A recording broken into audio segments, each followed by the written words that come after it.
What do they want?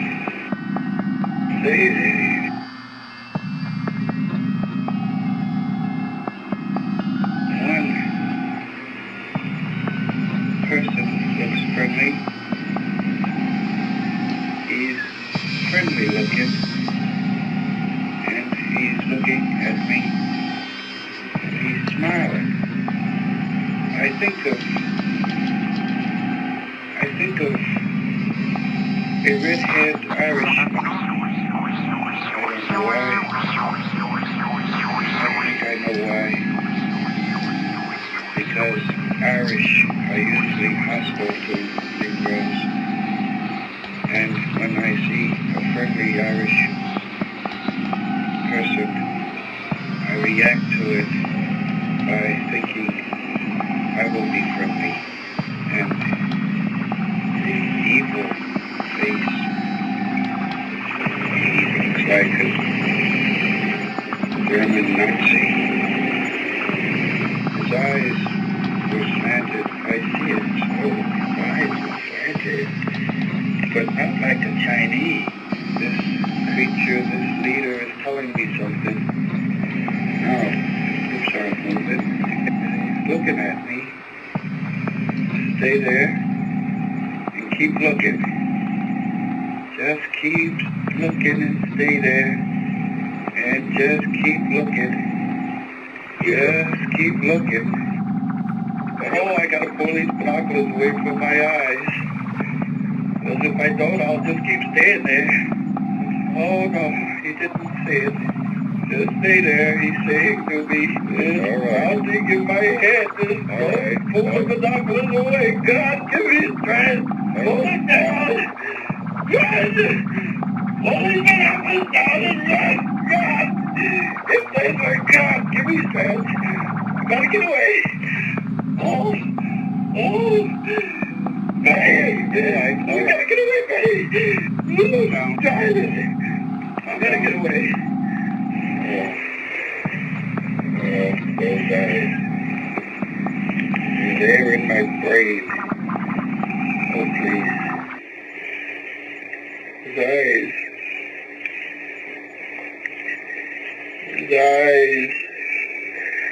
I've never seen his eyes before.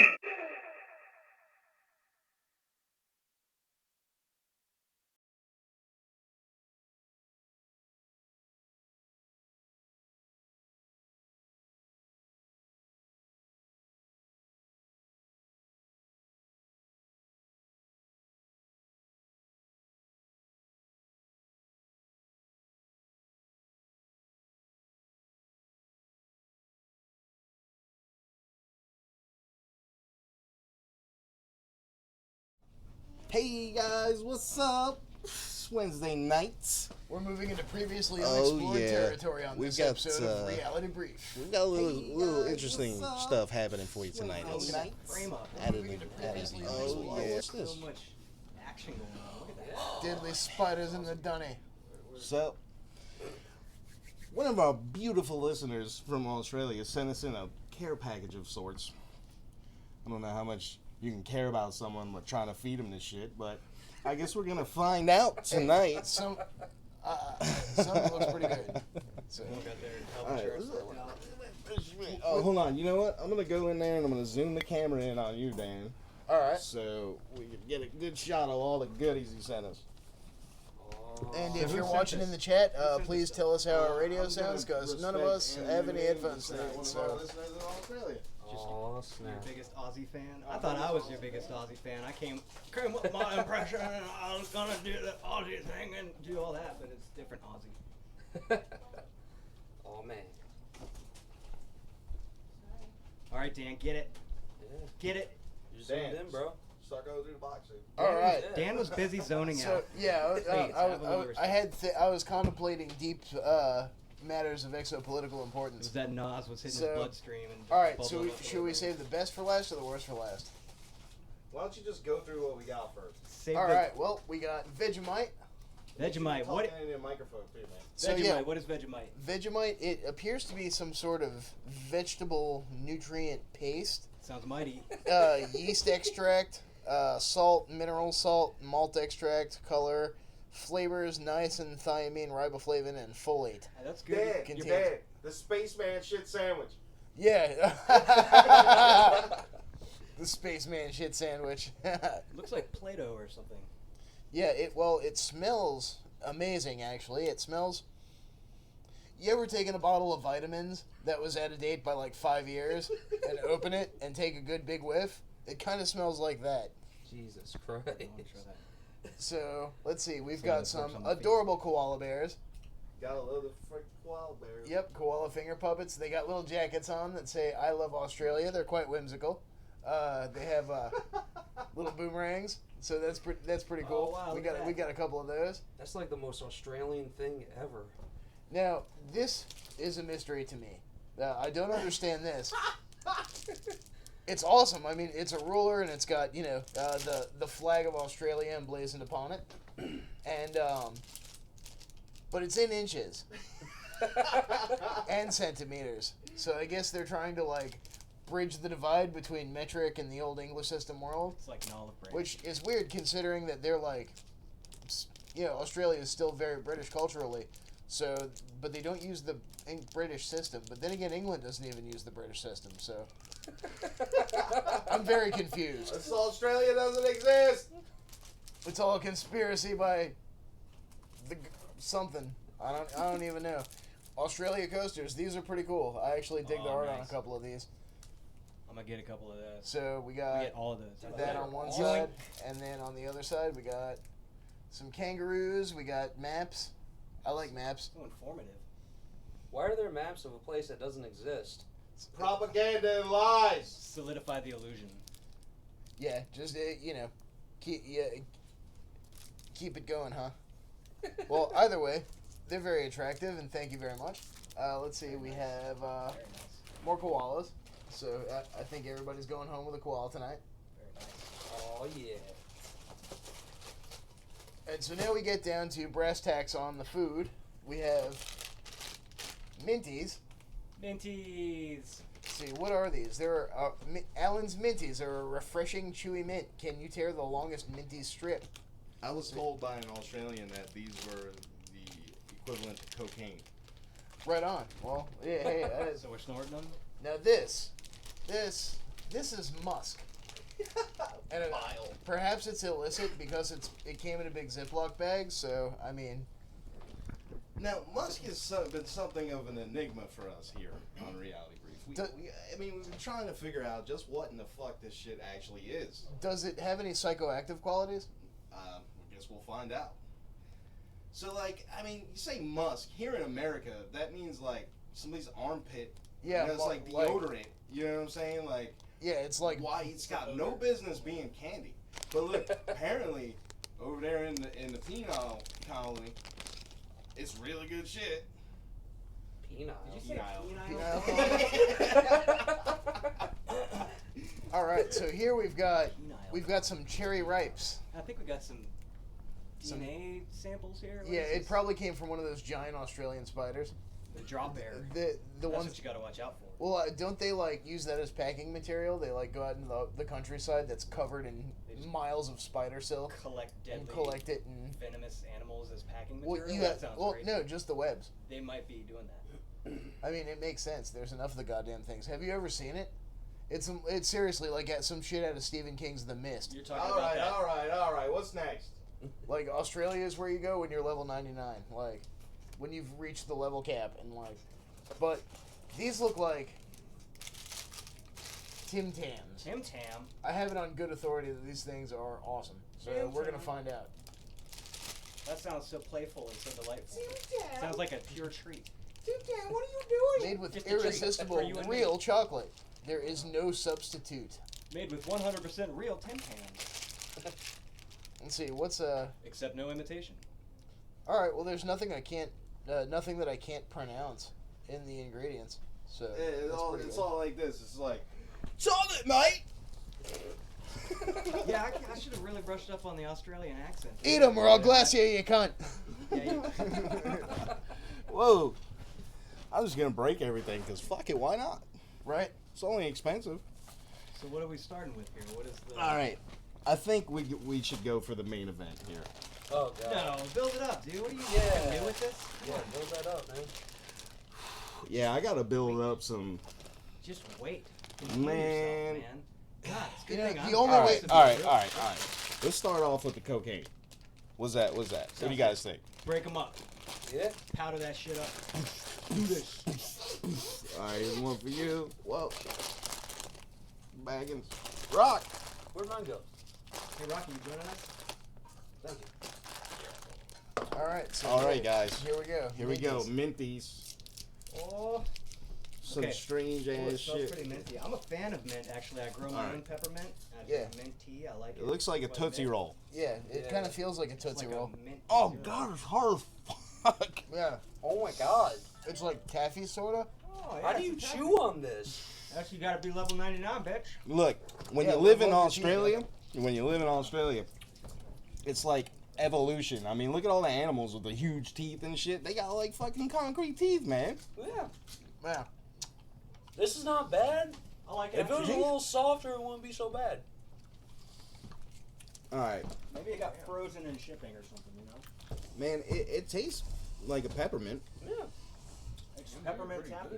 but it's like an extremely hard Tootsie Roll. It tastes like something that you would get on your way out of a fancy Italian restaurant, like Yeah. in a little dish. But slightly chewy and way harder.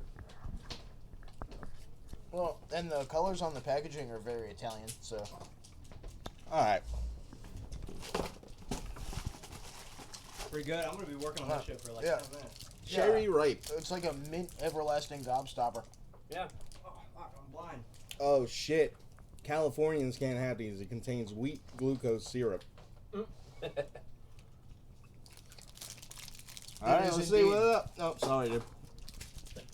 Thank you. What do we do with the unchewed minty? I believe you're supposed to eat it because they said it was food. Well, yeah, I'm just gonna finish mine because this is gonna take a minute. Yeah, Rock's Yeah. in the house too. Yep. Say what up, Rock. You got a fan club? What up, Rock? This is They gonna kinda- hurt my teeth tomorrow. they I kinda can't hurt even my finish. teeth. I can't even finish the damn minty. Yeah. Well, it's a good thing we got 7 years supply over there. Look, they actually sent us double. I sent half of it home with Dan. Yeah. Oh, sweet. All right, Well, I'm let's see. taking some of these. I like them.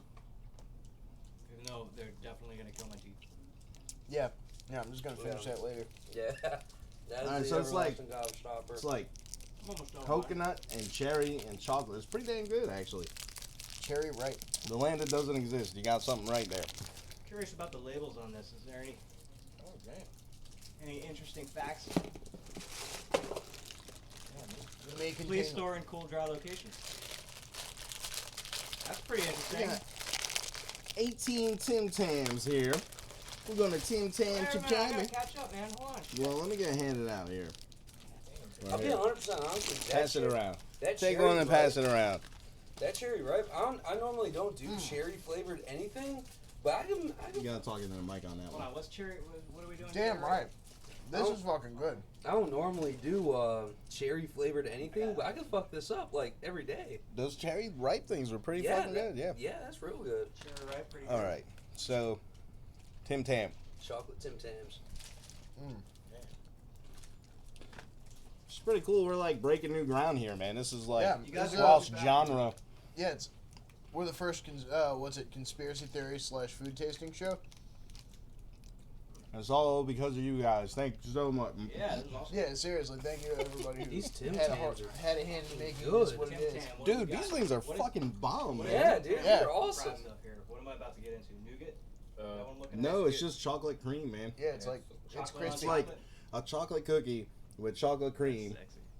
and like Wafers. yeah, chocolate wafers. Yeah. You know, Yeah. I would pair this with some vanilla ice cream, and I'd Oh, be a yeah. happy dude. Let me see if I can. Oh, I'd yeah. scoop it all up. God damn you. Yeah, you got Australia. You guys need to like. Is that coming in? Yeah, Welcome to Reality Yeah. Creep with the worst production ever. look, Australia. You need to like triple your national production of Tim Tams because Yeah. those things are the shit. Yeah. Let's get a trade agreement going. Seriously, you guys could prevent wars with these things. Yeah. What does Australia want from America? I mean, look, They probably want our guns. Oh, you probably. Well, Zing. I mean, they'll just arm the kangaroos with the guns. Yeah, you see that? Kangaroos with guns on the map there, you see live that? on Yeah. the map. This is accurate reporting here. Did you speaking of accurate reporting, we saw a video the other day where this guy is Crackers. parachuting down from over Australia, right? And as soon as he lands, his He grab him. kangaroo runs up, and the kangaroo's like, "Hey, you came to the wrong neighborhood, motherfucker," and starts swinging at him. The parachuter? Yeah. Yeah, that was fucking fun. Apparently, kangaroos are hood as fuck. Oh, God! Vegemite, you got to spread on some shit. It's like a marinade. The worse it smells, the better it's gonna work. Oh, it smells like rotten bear shit. Like, dude, you guys actually eat this shit? What do you do with it? Like, spread it on a sandwich? Toast or something? Crackers like doing? Do you God, dip your chicken tenders in it? Yeah, this reminds me of that season. That thing. I think it was American Horror Story. Oh, dude. Oh, God. Oh. Oh, God. Oh, my God. You guys, it's like fucking black toothpaste. Are you sure this doesn't go on your feet? I think this goes on your feet. Oh, I dude. think Pretty I sure tried it goes. helping. Oh, this Take a out. look at It that. smells like feet. Oh my god, this smells too healthy for me. Healthy? It says it's packed with B vitamins. It ain't Oh, B my God. vitamins You know what good else for is you. packed with B Probably. vitamins? Shit! Alright. This is seriously the saltiest thing I've ever tasted in my life. Oh, like fuck. Here we go. Yeah. Alright. All right. Bouillon, cream. Alright. Oh, damn. Look at Rock. Oh, Zach. You Yeah. guys are brave. I got like Yeah. half the amount. Yeah, you got a little bit. Just one stripe down the middle. Oh, fuck. I want to try Oh, this. God. I feel queasy already, Yeah. man. It's like... Whoa, it smells like fish food. It's like rotten. Oh, It's God. like rotten fucking fart. Holy I don't shit, know, salty. dude. They packaged a fart. Somehow they turned a fart into It's a like cream. it's like cheddar farts. I don't know how else to explain this feet shit. It seriously tastes like somebody made slime out of anchovies. Yeah. No, you have That's why the Minties are here. Oh, thank God for the Minties and the Cherry Ripes and the Tim Tams. Jesus Christ. Oh my God, you got. I That can't fucking fucking hold it down. Oh. Gross. That tastes like what I imagine the bottom of my bathroom sink tastes like. Oh my God, it tastes. Yeah, that's accurate. I'd say that's definitely accurate. God, my eyes are watering. It reminds me of when I was a kid and I used to go to Bluebird Gap Farm and you could smell goat shit. Like, Someone, yeah, it's like goat shit on a cracker. I'm licking my spare minty. it's like a fish oil. You know what I mean? It feels like it's like 40% of that is just ground up Look. dead fish. Yeah. How do you eat this shit? Like, See, I'm smart, y'all. I saved back half of my cherry ripe. And I put that in there as a chaser. yeah. Oh Yeah. yeah. Thank Minty. God that Nas gets the taste out of Holy your mouth. fuck, man. You guys, what is wrong with you? See, what we need to do is send some of that Nas shit over to and they eat Australia. this shit. They would even ship it. Oh my God, yeah. You guys want to taste something real? What could we send to Australia, man? What there's Yeah, cultural- we're sending a can of Nas. I mean, there's Through nothing. our There's secret nothing Australian they fan got club. in Australia. I mean, there's nothing here in America that like How about Australia Sunday? hasn't copied very horribly. I don't know. There's Yo, cultural trends. Whoever just said Wishman wishes he had a drink right now is fucking right. All right, so Vegemite. You guys, what do you do with that? Sandwich? You barf it. That is like bad. If this mush shit is worse than that, where is that mush shit? Oh God. The musk shit is worse than that? I don't know.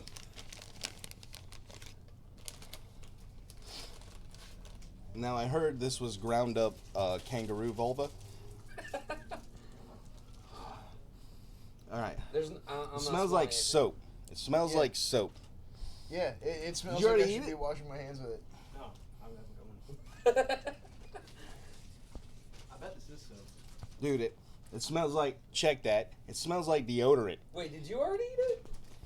Yeah. Dude, I bet Oh, this is deodorant or something. Rock already ate his piece. All right. It doesn't really have having It's like kind of a food smell to me. It smells like, This tastes like car wash soap. oh god. It takes a minute because it like starts Yeah. out like gum, Yeah. Yeah, it's got the consistency. and then of it just like dissolves in a deodorant paste. like a musk kind of a flavor. I'm telling you, it smells like the urinal cake Hmm. in the bathroom of an Indian-owned gas station. You know, I think I might just skip this one, guys. Try it. You're really making it up. You gotta try it, man. This tastes like the way the soap I wash my work truck smells. All right, I will give you this.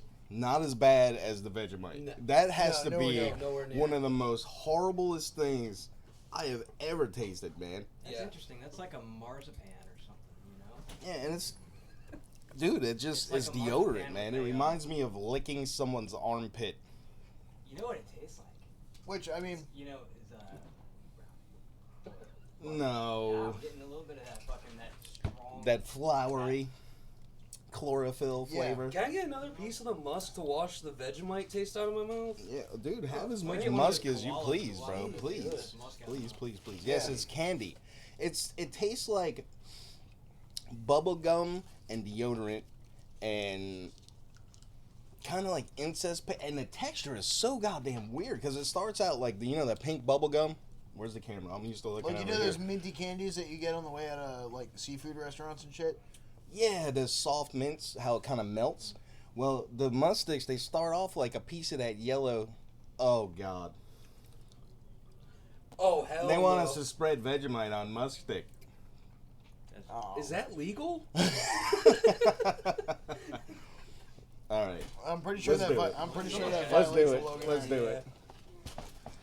Oh my God. The musk is pretty good. I can get down with this musk. It's not bad. It's got a... Pass that. You know, Vegemite it's over not here as when you're it's done. not It as reminds bad. me of what I said it It's was. not It as really bad as I thought it would be, but I'm about to make it 100 times worse Why would you do this? because someone asked me to. You just do something people Just say. don't ask me to Veggie jump off a musk. bridge, guys. Oh my God. Alright, well, Do it for the views. Oh my God. The views. The views. Get that Vegemite. You gonna try it? I'm gonna try this. I'm All doing right, it with you, dog. champions. All right, Anybody dude. else trying this ridiculous? I ain't no pussy. I'll do it. Oh no. Dude, this stuff seriously almost made me throw up, man. Oh gosh, no. That's Maybe the soap will cancel it Yeah, out. I'm hoping the sweetness will kind of Yeah. like because man, when I threw in that cherry ripe, it was so much tried it, better. dude? Like, Yeah, I mean, everybody else is. I ain't no wuss. oh, everybody else is doing it. I'll do it if you ask me. You got to do it if everybody else does it. If everybody else got abducted, would you want to be abducted too? Oh my God, Depends guys. on what kind of abduction. I didn't even use as much this time. I learned. Oh, my I got a I nice learned my spread on lesson. there. I got a Oh, nice spread on no. there, guys. Gruesome hot dog for you. Yeah, I mean, if I get to make a hybrid, I could be convinced. I just gotta All think right, this is you ready? really We're gonna salty do it on chocolate. 3. I'm not All right. ready. All right, on 3. Oh.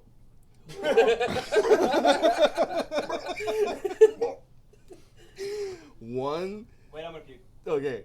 It is gross, man. Oh my God, I'm about to tear up. Oh man, don't smell it. Don't Yeah, smell don't smell it. Don't ever smell this Don't shit, smell man. it.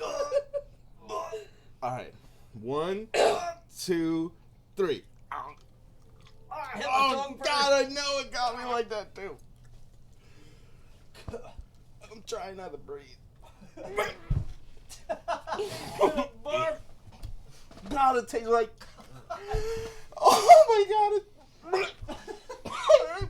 It tastes like old macaroni and cheese, like sitting on the counter for a week. I officially have a first new worst food experience. Oh man, dude, I'm really getting like the fish food, fish tank vibe. Like if you were to scrape up the shit, you know when you clean out a fish tank and you get all the gravel at the bottom, and you scrape it all up together and it's got like a sludge to it. If you were to take that and let it solidify into a gelatin, I think you would end up with Vegemite. Oh my God, dude! Why did we do that? Oddly enough, the musk washes out the taste of the Vegemite. Eventually. The musk is delicious. No, I just Eventually. took 2 pieces of that musk. Dude, that Vegemite's gone. Yep, give me that. Must. I never thought I would be like, give me some goddamn deodorant candy now. Elon. So is Elon Musk named after this candy, you think? Or is he named after the man that smelled? He's named after the smell. You think he just like emanates it? Like, Yeah. Every time he has a. look, I'm telling you, after a mouthful of that fucking Vegemite shit, this musk ain't that bad. Hell no, it ain't. I like the, I Dude, like this is steak compared to Vegemite. I like the texture of this stuff. It's good. It's like It's something- weird, It is man. definitely a strange texture, Satisfying but to it, it is satisfying. Did Dan go out to barf? And we'll send some minties home with Zach for you, man. I think Dan just barfed. Oh, Dan, trooper. Dan barf, guys. Look, we did it for you. I didn't barf. 'cause he's been- I couldn't swallow it. He's been sipping on that Nas. That's Well, what. look, man. Just on behalf of the whole Reality Brief crew, even Tess. Too bad Tess wasn't here to try it with us. It would have been awesome. Tess, But go lick a fish tank. You'll love it. we'd like to thank you for the care package from the land that doesn't exist. Yeah. You know who you are. I'm not calling you out because I don't know if you want that. So. I think I know who you are. Many thank yous to Mhm. you. Thanks, guys. It's pretty awesome. I'll see So, you in the we had on Saturday, we caught up with JP Moss. He was supposed to be on a couple weeks ago, had some connectivity issues. So we decided to do it on a Saturday and pre-record it. So, if there's any connection problems, like cut it out and shit. So, fortunately, we got through most of it without any problems. Towards the end, there was a little bit, but it was already after like an hour and a half or something. So, but I feel queasy as shit, guys. Yeah. Tim Tams. Tim Tams are good, man. Oh, you know what? You know what? We'll wash this shit away. We have an Shotgun blast. assortment here of preserves from Mothership Farms. Mothership Farms is a local. They do like dried mushrooms, different preserves, apple butters, cakes, that kind of thing, man. It's really good shit. It's made all locally here. I actually know, dude. But let's try a little bit of that for you. And then that'll probably wash it away. So, before we jump to that clip, though, Assange. Massage? You're gonna give me a Assange. Oh yeah. Julian Assange's arrest. Hey, can is you an grab me affront one of them? to freedom, journalistic freedoms, and the freedom of information and the freedom and liberties of all people around the world. Can you hand me one of them jars? I'm vocalizing here about Assange. I'm sorry, I didn't know you were know what, a Billy? I'm with you, man. Like, okay, one of the Everyone funny. should be outraged about that shit. Give me one of the I'm ones with the outraged. label. My outrage is thorough. Yeah, I mean, but look, what about the theory that Where are the document dumps? exactly because Where are the that document dumps that were Julian promised? Assange been dead since 16? Because we all know what happened in 16. We covered it like frantic fucking assholes when all that shit was going on. Like, you can go back in our archives and watch it if you want to. I don't know why you would, but we were freaking out about the whole thing. We thought he might have been dead then. So, I mean, does that carry weight now? I mean, because what about the clones? The Assange clones, the creepy fucking Village of the Damned kids. He looks like one of them. He's always been.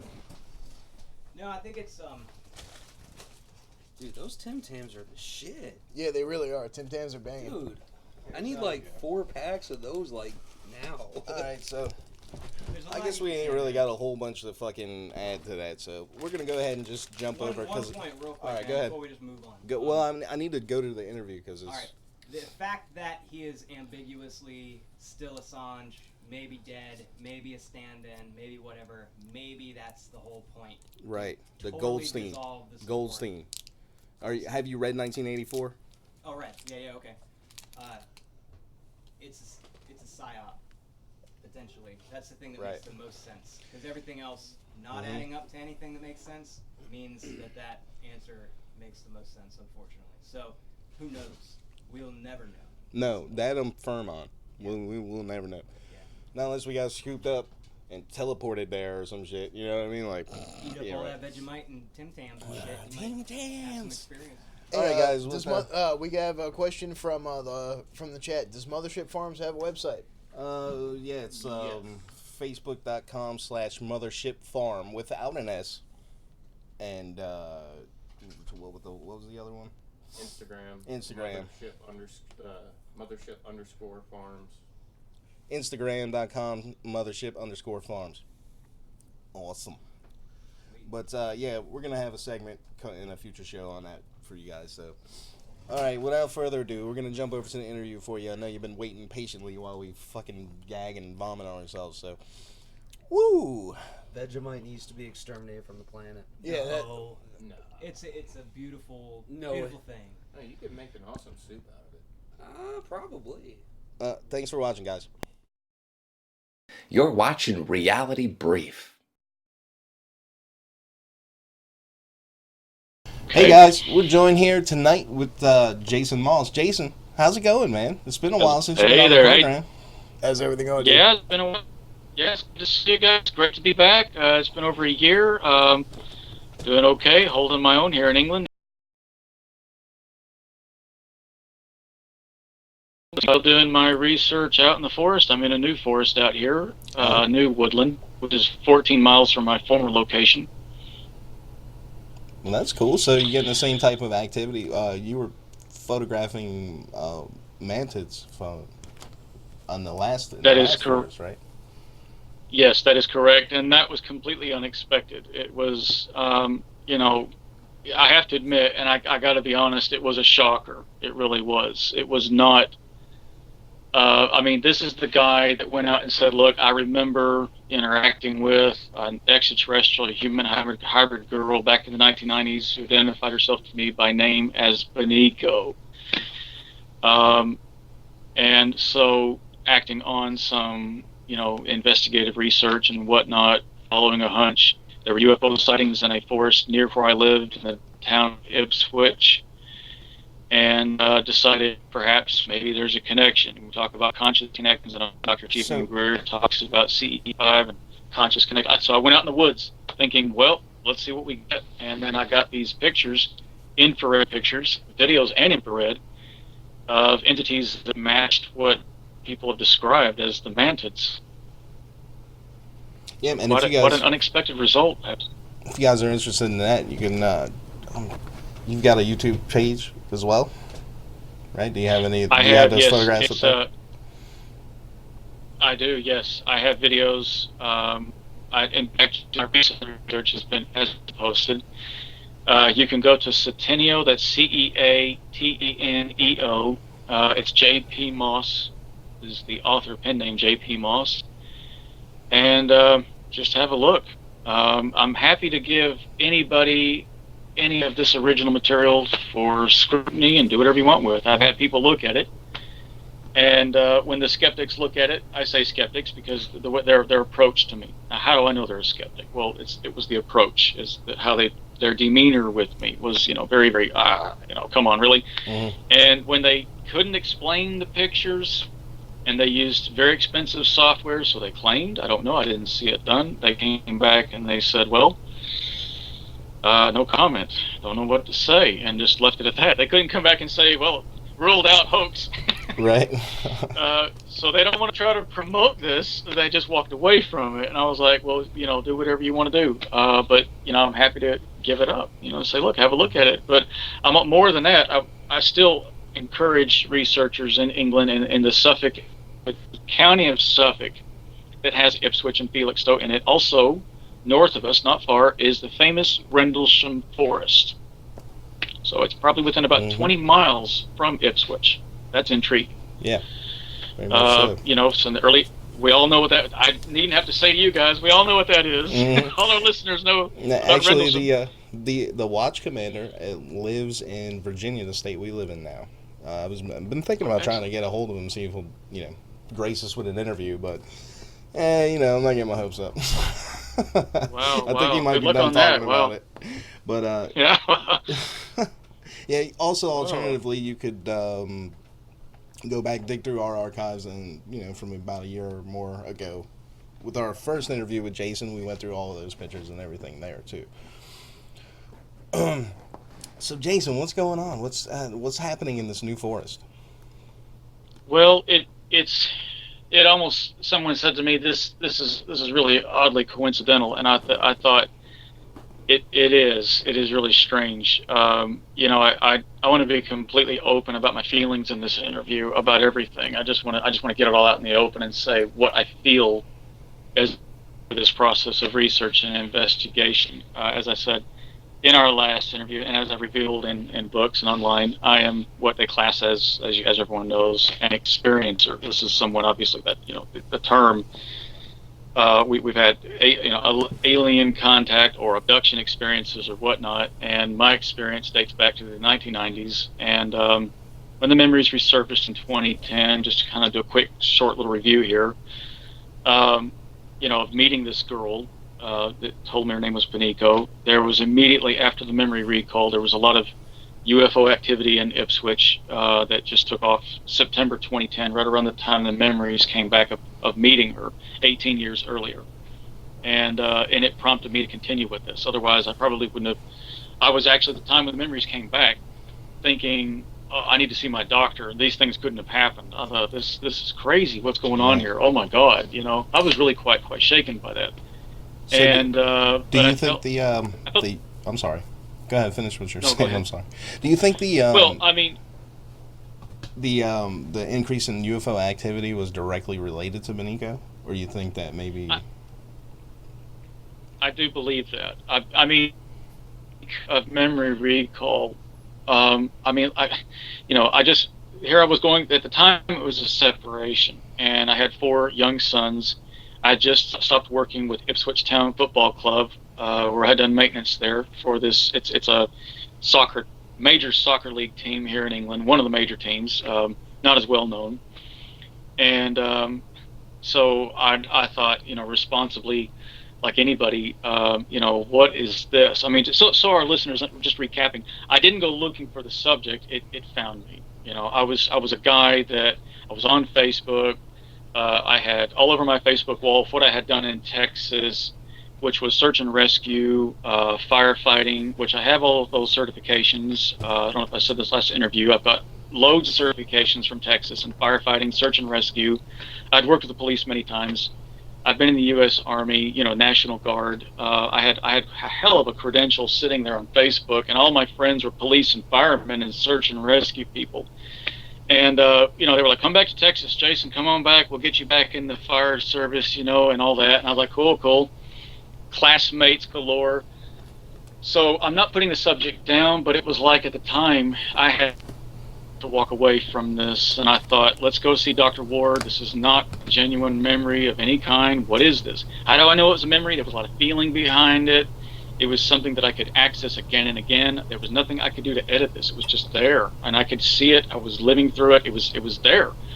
And I'm aware of amnesia symptoms from some medical training I've had. So there were a lot of, earmarks that was saying this is a recall. And about the first week, so the decision was, okay, let's get away from this. But there was this purring sensation of love coming through my chest. Now, that didn't, to me, even a rational person, anybody, I was like, well, what is that? Am I imagining this? This is quite a loving feeling. It's like I reciprocated. There was some loving sensation running through me. And I thought, I can't point that the direction this is coming from. And I looked it up.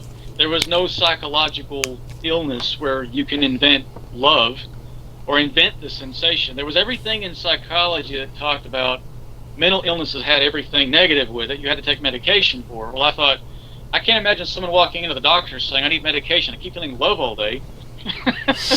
Right. So I thought, well, hell, what the hell is this? Well, a week into the memory recall, I was getting ready to do what I thought was a responsible thing and walk away from this and let it go and not talk about it. And I had wrote in my diary what came back, and all of a sudden I felt, this is not going to sound scientific, but get up, go outside in the backyard. And I got up from my chair, compulsed to do it. I went out in the backyard and I saw a white luminous object slowly moving across the sky. As we're on video here, I can show you. It was just slowly right over my house, right directly. It was large, it was low flying, and it wasn't any, I thought, what the hell is this thing? It was just solid white. And then right next to it, it's like someone turned on a light slowly. A second one appeared next to it. And the two flew side by side together quietly across the sky, out of sight, until they disappeared. And immediately I thought, oh my God, that is beyond coincidence to be feeling to go out there and then see that. And the message was reunion. This is a reunion. This was me. This is her. In other words, this is meaning both of us. We're now in contact again.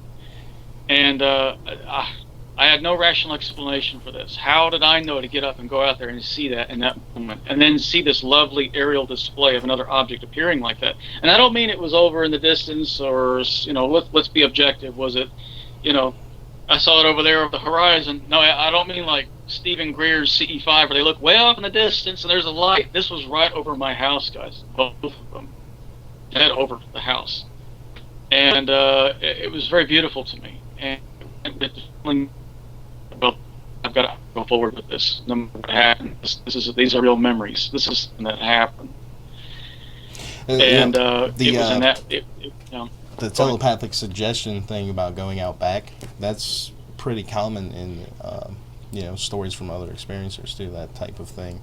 Getting a telepathic suggestion, say, come outside and look up in the sky, or go out in the backyard, or that type of thing. And it's not even like so much a voice, just like it's like you saying like, go outside. Yeah, that's right. It wasn't like a voice in the head. It was something that just kind of can't put in words. It was like it was a thought projection, just a knowledge, coming, and it would be another 2 years before even went public on Facebook or even YouTube. In those 2 years, I was in Facebook groups privately discussing these experiences. I met really interesting researchers like David Chase and a few others. And David, he's a great guy. If he's out there, he's a great researcher. He's been in it a long time. And I remember one day David just said to me, and he made a good point. He says, you've got a hell of a credibility. I've seen your Facebook page and the people following you. And he said, but I need to deal with people that resonate with integrity. And I said, well, what's going on? He says, well, the people that really put it on the line. And he said, I think your story would really make a big difference to some people. And he said, if you just can get that out there, he said other people have done it, made big sacrifices, and he said it's a lot to think about. He says, but I'm gonna have to move on if you don't. And it wasn't to please David, but it was something I was already feeling at the time. I thought this is a story that is it's about activism, it's about moral issues, about doing the right thing, giving someone dignity, giving Bennico dignity. It's so much for me about I love talking about her, what she is and her origins, but I mean, it's also about who she is that was so important to me to get that message across, and to get the message across that she deserves the dignity that she wasn't given. I hear you on that, and I think that's a big thing that. Hey, are you still with us? Yeah, I'm here. Yeah. Okay, you were saying sorry. Yeah, I'm here. Okay. I don't think he was saying anything, Dan. Oh, okay, right. Yeah, go ahead. Well, go ahead. I was just gonna say that's even here on Earth, people don't even really think about their fellow human beings as individuals. They just get caught up in thinking them as member of this group, member of that group, and so I think that's a big thing to remember about people from other planets too. Is that they're individuals. Unless they're specifically from a hive mind species, Yeah. Well, yeah. Good point. That would be like, if Bennico, if she weren't, human hybrid, if she was, like what they say, the Zeta, or even with the mantids, they were so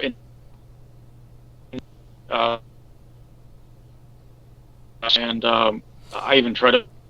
Jason, you've broken up. Give me some uplink. Give me something. You've broken up here, and the last thing that we got was. I didn't really. You said mantids. That was the last thing we got. Are you there? Yep. We got a very bad connection. Okay, See, this is what we're bringing you from, across oceans. You're gonna have to expect this thing, guys. Right. This kind of stuff, guys. Sorry, it'll clear up in a second. Yeah. Can you hear me now? Yep. Can you hear me now? Mm-hmm. Hello? Yep, maybe he can't hear us. Can you hear us? You're coming in on this end. Can you hear me? Yep. Okay. No, I mean, the mantid experience was very enigmatic, and there was a very hive sense about that. If they are the ones that made the Zetas, as has been suggested. I mean, even in my photos, there were Zeta-like creatures that appeared. They looked like in the infrared picture, night suit, and then there were the mantids, which they weren't in any clothing. They were just insects. They're just big insects, big bugs. Just that's what he described. Mm-hmm. It was like I know a bug doctor in Texas that would love to meet him. Dr. Cameron Campbell would have loved to meet this, because Right. that's all they were. I mean, essentially, it was just big. I put their height at about 7.5 feet, 8 feet high. Yeah. Okay. Yeah. Yeah. The mantids. That's pretty much it. I mean, the mantids in description. They. Because I had visually seen them. And had them on picture and video. Now, when I saw them, it was would describe the experience as looking at at like an apparition. So kind of like there, but hazy. translucent. It wasn't like a physical thing standing in front of me. Very much. And I'm, you know, I know publicly we always got to put on a brave face, and I'm not. I want to be very honest about this. I want to be. I don't know what to make of this. It was a bit of courage and bravery to go back and do this again and again, and then I had a sweat, and I was having these dreams about my pictures and the videos and seeing the reports. I was actually sitting there trying to. Like I was trying to take on, it was really overwhelming. I was trying to put this into context, right? It was something I could make sense of. And I thought, and I was going online like crazy, and I was reaching out to any researchers in the area, because I'm near Rendlesham. And I said, please come down to Ipswich. It's behind BMX Park, Whitten Church Lane, right up here. You know, here's a location, Google Earth. Go independently. Don't take me with you. See what you get. Take your own equipment. Tell me what you get. If you get nothing, you get nothing. Something is something. Tell me what's going on. What do you think? What's your take on that? Don't just look at my pictures. Go there. I didn't really get any. I got a few people that might have been interested, but no one ever showed up. Right. Nobody took. No one takes an interest in this. I'm like, Look, man, I don't want to run them down, but I was like, what the hell's going on? I was like, get out here and go to this forest. I'm doing more than just saying, look at my photos. You know, I was saying, go here, get your own equipment out and tell me if you get anything. There's something going on here. And there were military helicopters flying around this forest. Soldiers were seen in and out of it constantly. They wanted to know what I was doing there. It was an empty little woodland is what it was. There was absolutely no reason for them to be there. And they were very erratic with me when I would show up. They wanted to know what I was doing there. And I left this out of the public. When I posted the pictures, I didn't tell anybody. I identified the helicopters as Apache attack helicopters. For some strange reason, they were flying circles around that particular patch of woodland, day and night. On a few occasions, they spotlighted me with their actual spotlight from the Apache helicopter and in the field next to it, and left it on for about 30 seconds, I guess, to intimidate me. Like, who is this? What's he doing there? This is not a military reservation. This is right outside a neighborhood. And the whole thing's really, really weird. And then there were witnesses, I don't know these people, walking dogs around there all the time, and they were saying, we're always seeing balls of light flying out of that forest constantly.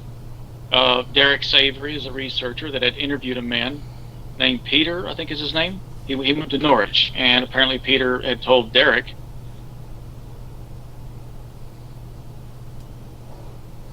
white craft, it seemed cloudy.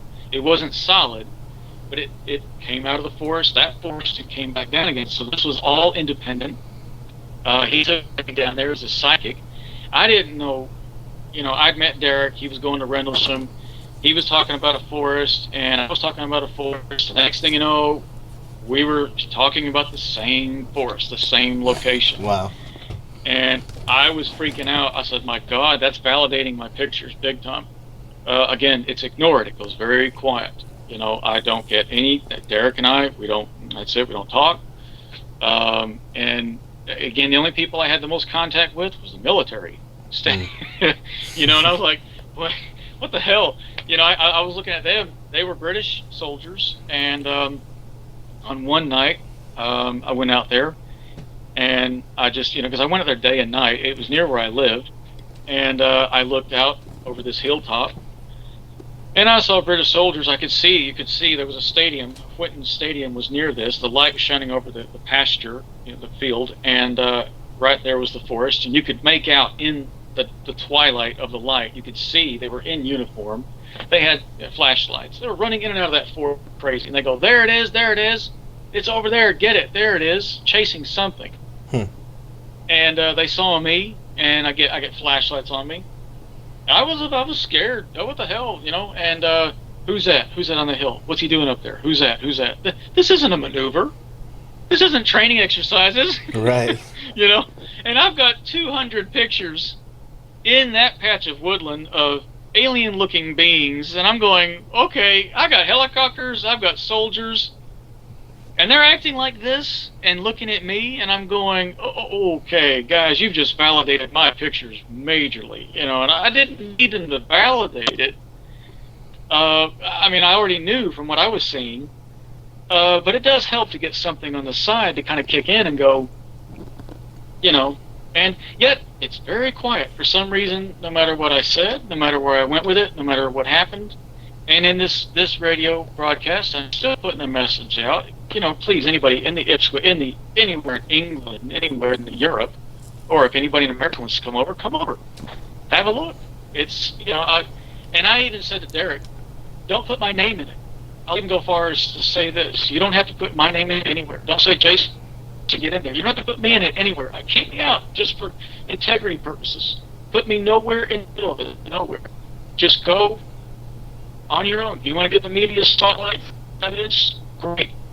But, you know, let's be researchers. Let's get out there and compare notes. You know, let's get some answers. Let's go learn some stuff. Let's go do some face-to-face contact. Let's see what's going on.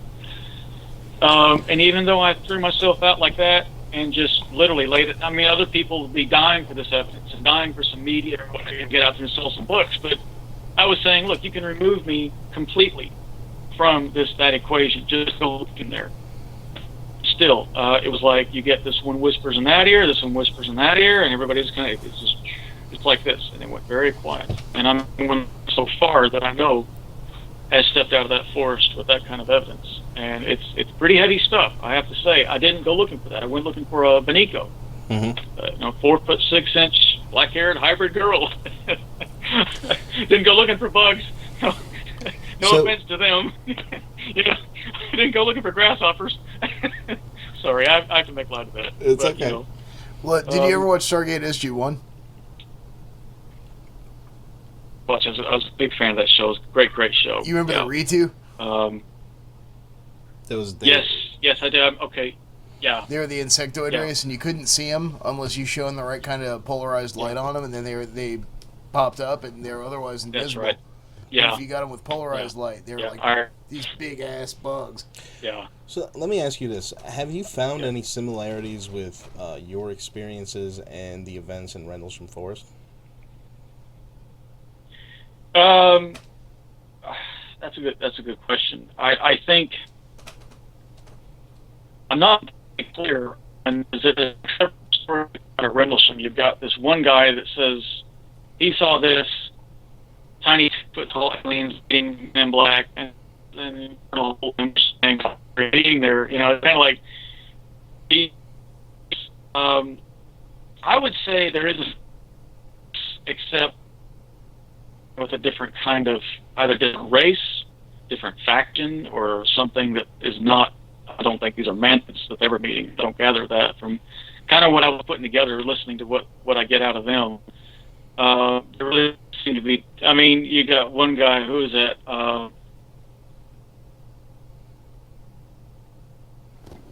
binary message. Yeah, they got the binary. Yeah, wasn't it it was like the response to the Arecibo transmission? Have you heard about, and I think it was Linda Moulton Howe that brought this forward, someone had contacted her about an experience similar to that, and they had gotten a binary download or whatever, and they gave it to her. And when they decoded that, it was similar. It was formatted similar, but this one was saying, let me see if I can remember exactly. It was, the first one was continuous exploration of humanity, and the second one was protection of humanity, and then one of the messages was beware Zeta. Yeah. Wow. Goodness. The thing about the only thing I got from my experiences over those few years in the forest, and it's a bit subjective. It's not. I keep stopping myself when I say something like this because I like to present evidence. I don't disrespect people that, well, he got a mind message. I mean, I've said people just kind of, I don't believe that. But what I got from the experience in the woods was that their intentions were peaceful, that the mantids were not harmful. Now, I didn't do a lot of research online about mantids. Funny enough, I didn't know really anything. I didn't know what was going on or who had been researching them or who was the so-called authority on it. I was out there looking for a hybrid girl. And so I was really in another neck of the woods here in everybody else's field of life, and I was presenting these pictures. And so I was saying that, and I found, websites and all the like that were saying the mantids are evil. They're here to get us, they're here to do this and that. And I'm like, from my observation of, and we did see UFOs around the forest, in the sky. They're phasing in and out in front of me like that. Physics, I'm an amateur physicist. I'm not qualified to say this completely, but they really came across as extremely advanced. And these vehicles were very, almost non-corporeal, almost ghostly-like. And they were very phasing, something phasing about them. I can't describe that.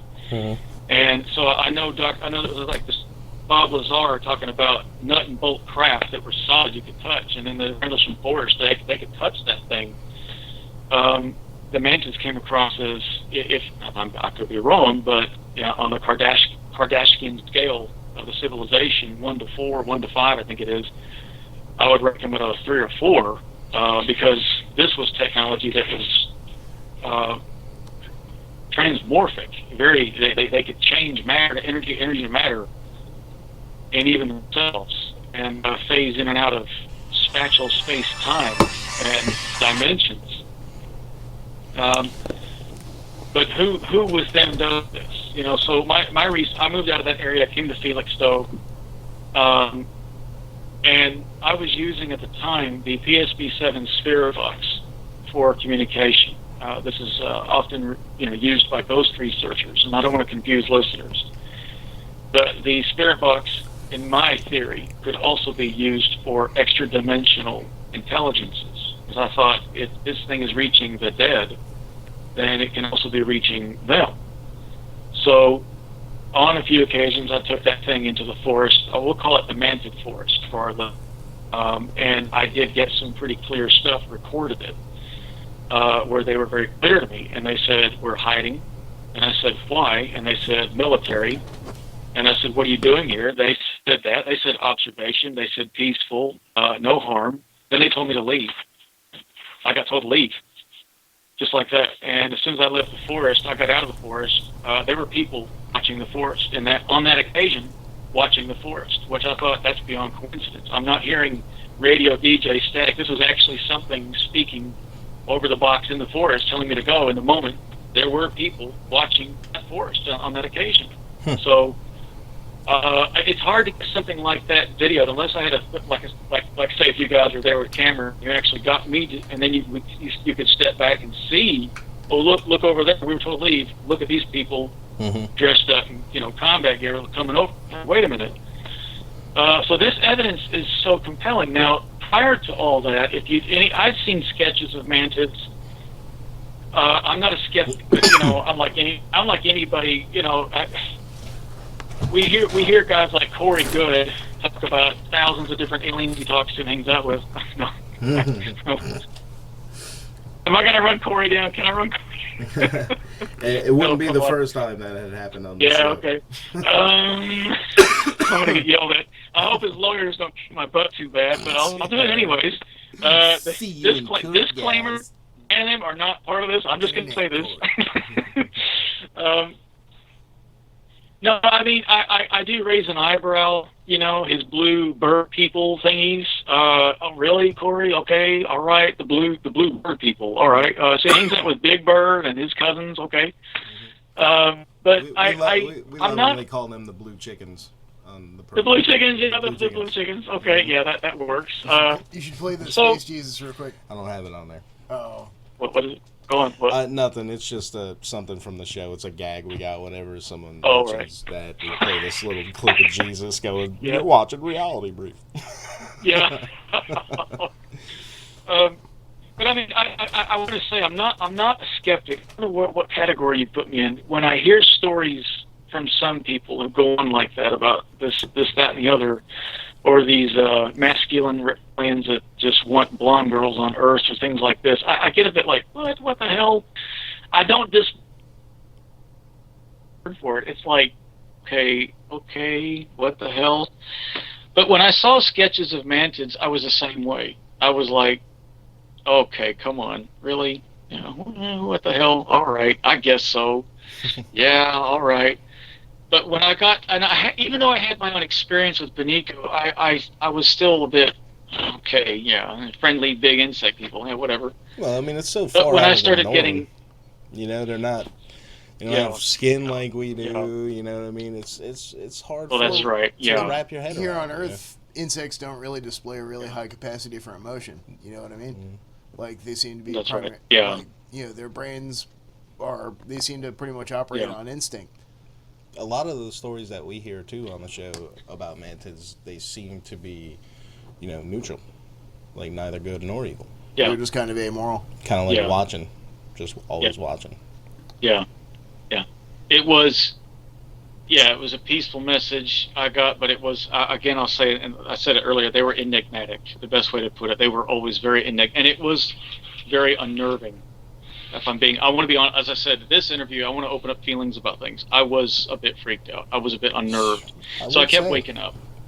I don't believe I was waking up because they were getting me in my sleep at night. I want to dispel that right there. I think I was just, look, I was talking to my sons and I was saying, guys, I'm really having some issues with this. And I was waking up in the morning after having some hard evidence the night before, the day before, and the first thing that would hit me just before I opened my eyes, I'd be thinking about those pictures I got, and immediately my heart would race, and I'm laying there in a dead cold sweat, and I would go, Jason, it's just leaves, it's just trees, it's just leaves, it's just trees. And it was the only way to calm me down so I could wake up slowly. And then I went,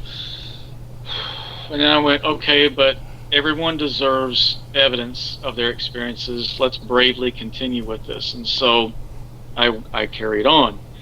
My son, Hobie, got a bit concerned. First couple of times he went with me. He was 15. We went out in the woods, and when I brought the evidence, he was there when I took the pictures. He saw, you know, what I was out there doing, and he wouldn't go back. I remember it really affected him pretty bad. I mean, here he was. I'm going to be honest. You know, it was pretty tense. His mother was now my ex-partner, was wondering what the hell was wrong, and I really don't want to go into details. What pictures do you have that upset him? And that didn't sound good. And I was like, well, shit, what am I going to say to her? Well, it's not what you think or what you might have. Wait a minute. I said, do you really want to see this? Well, we got in an argument. All right, so I showed her, and she says, what the hell is that thing? Oh, I want to know. I don't want to. And she goes, I don't want to know. I don't want to know. And she says, is that what you took in the woods? I said, yes. And she went, I don't want to know. I don't want to know. Okay. She says, Hobie, just deal with it. And she didn't want to know about it. It scared her. It scared her. I bet. And my son and I fell out. And She I've got probably 4 was boys. hoping it was dirty pictures or something after seeing it. Well, yeah. Oh, he's abusing the boy, you know. And Now I'm questioning well, my entire reality. yeah. He's showing them dead Yeah. monkeys or something like. Yeah, about to alter your perception of reality, dear. You know, get ready for this. And I remember a captain who gave an interview. He worked at Wright-Patterson Air Force Base, and it was a documentary I caught on YouTube that was originally aired on television. I don't remember his name. You may have heard about it. And he sketched identically what I had on my photos. I thought that was kind of wild. I remember my sons and I were watching this documentary, and we were sitting there watching it, and the guy says, and it looked like this. It was that tall. It had these big, and their eyes literally stretch all the way back around their head. It's like looking at like an American football, almost like a football. And they're black, and they go right back around the way, and they're large heads, skinny necks. And and he was sitting there. He was drawing that. This is what they've got on cold storage at Wright-Patterson. And I looked over at my kids, and I went, "Holy shit, that's exactly what's in my photos." I said, I can validate that, Captain, simply by my pictures, not some sketch I did. My fucking pictures. Yeah. Excuse my language. Right there. Cold And storage. my shit, kids I were got like, it in the backyard. Yeah, I got one right there. Yes. Yeah. It's like Close Encounters. He shows him a painting of a mountain. He goes, "Yeah, I got one in my living room." Yeah. Now, in all seriousness, did you ever think about, feeding them Reese's Pieces? Yeah. Yeah. Well, the thought crossed my mind. I found there a were a source for that couple of binary times. download that we were talking about earlier. The Linda Moulton Howe thing? Yeah. Well, except this is coming from cropcircleconnector.com. Yeah, but the guy sent the stuff to her. Yeah, it's a binary code provided by UFO over Georgia and the USA on June 29th. Matches in part the binary code from a crop circle picture near Turin in northern Italy 6 days earlier on June 23rd, 2015. Both codes seem to verify each other, and then it goes into what they're all about. Orion and Zeta Reticuli. Yeah. Beware. Wow. Gifts. They say, here, where's the actual thing? Yeah. Beware of Orion 1350.3 and Z Reticuli 39.170. Wow. And in the last one, there's actually like a crop circle that actually got somebody like made a crop circle somewhere in 2002 at Crabwood to beware the gray aliens from Orion. Oh wow. And it's a picture of the 3 stars in Orion's belt and like a menacing picture of a gray. Like he doesn't seem like a friendly character. Wow. That's and that might confuse some folks. I mean, what came up in my videos and pictures does look like it does look like that. So I don't know.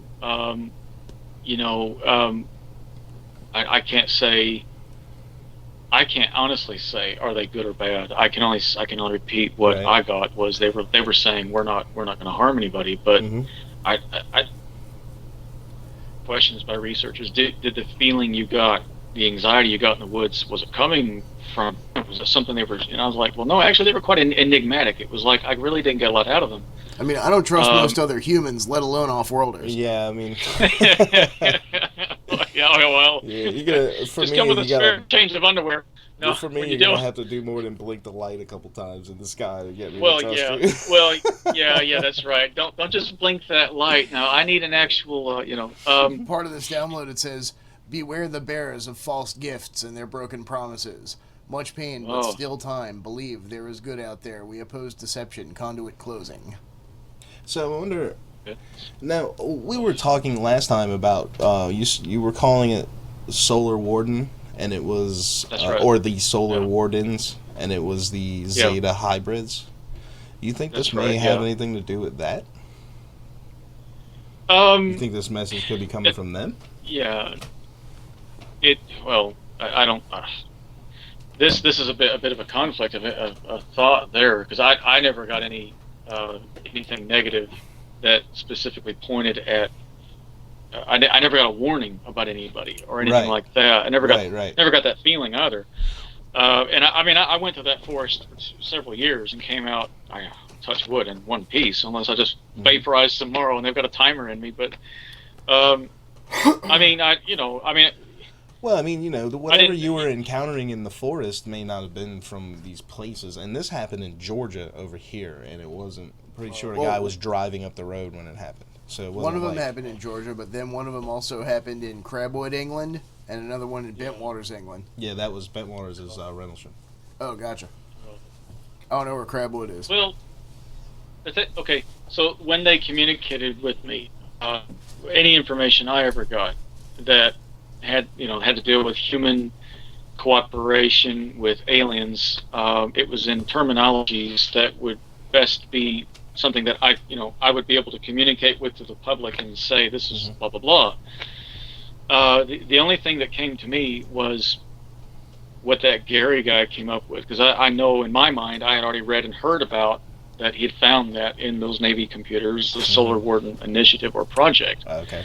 Now, I had gone back to the forest, what little I could get out of them, and it was military project with aliens? The answer was no, and I'm very confused about this. I don't know what that means. And then I get what they're going to use what's in my head, which was experiencers, everyday folk, going off and working with extraterrestrial races out there for the better good of everybody and mankind, which pretty much wrapped it up. That was it. It was like, okay, so basically, okay, so solar wardens, is there another name for this? Because if I go around saying solar wardens, I'm going to be confusing people. I didn't get anything. I just got, nope, that's it. And we're going to say that. You're going to say that. And I was like, well, is Gary McKinnon finding disinformation? I thought, is it really not so secret space program, or is it they want us to think there's a secret space program and they're running the? Because I had the feeling. Now it's just my feeling. I can't say for sure it was them, but the feeling was that we're dealing with our government. Guys has a tendency to want to kind of be the ones that say we have the global supremacy, our fingers on every button, we're running the show. And then we hear about the TR3Bs. Everything that's triangular now is supposed to be government made, and I'm like, okay, I didn't really buy that.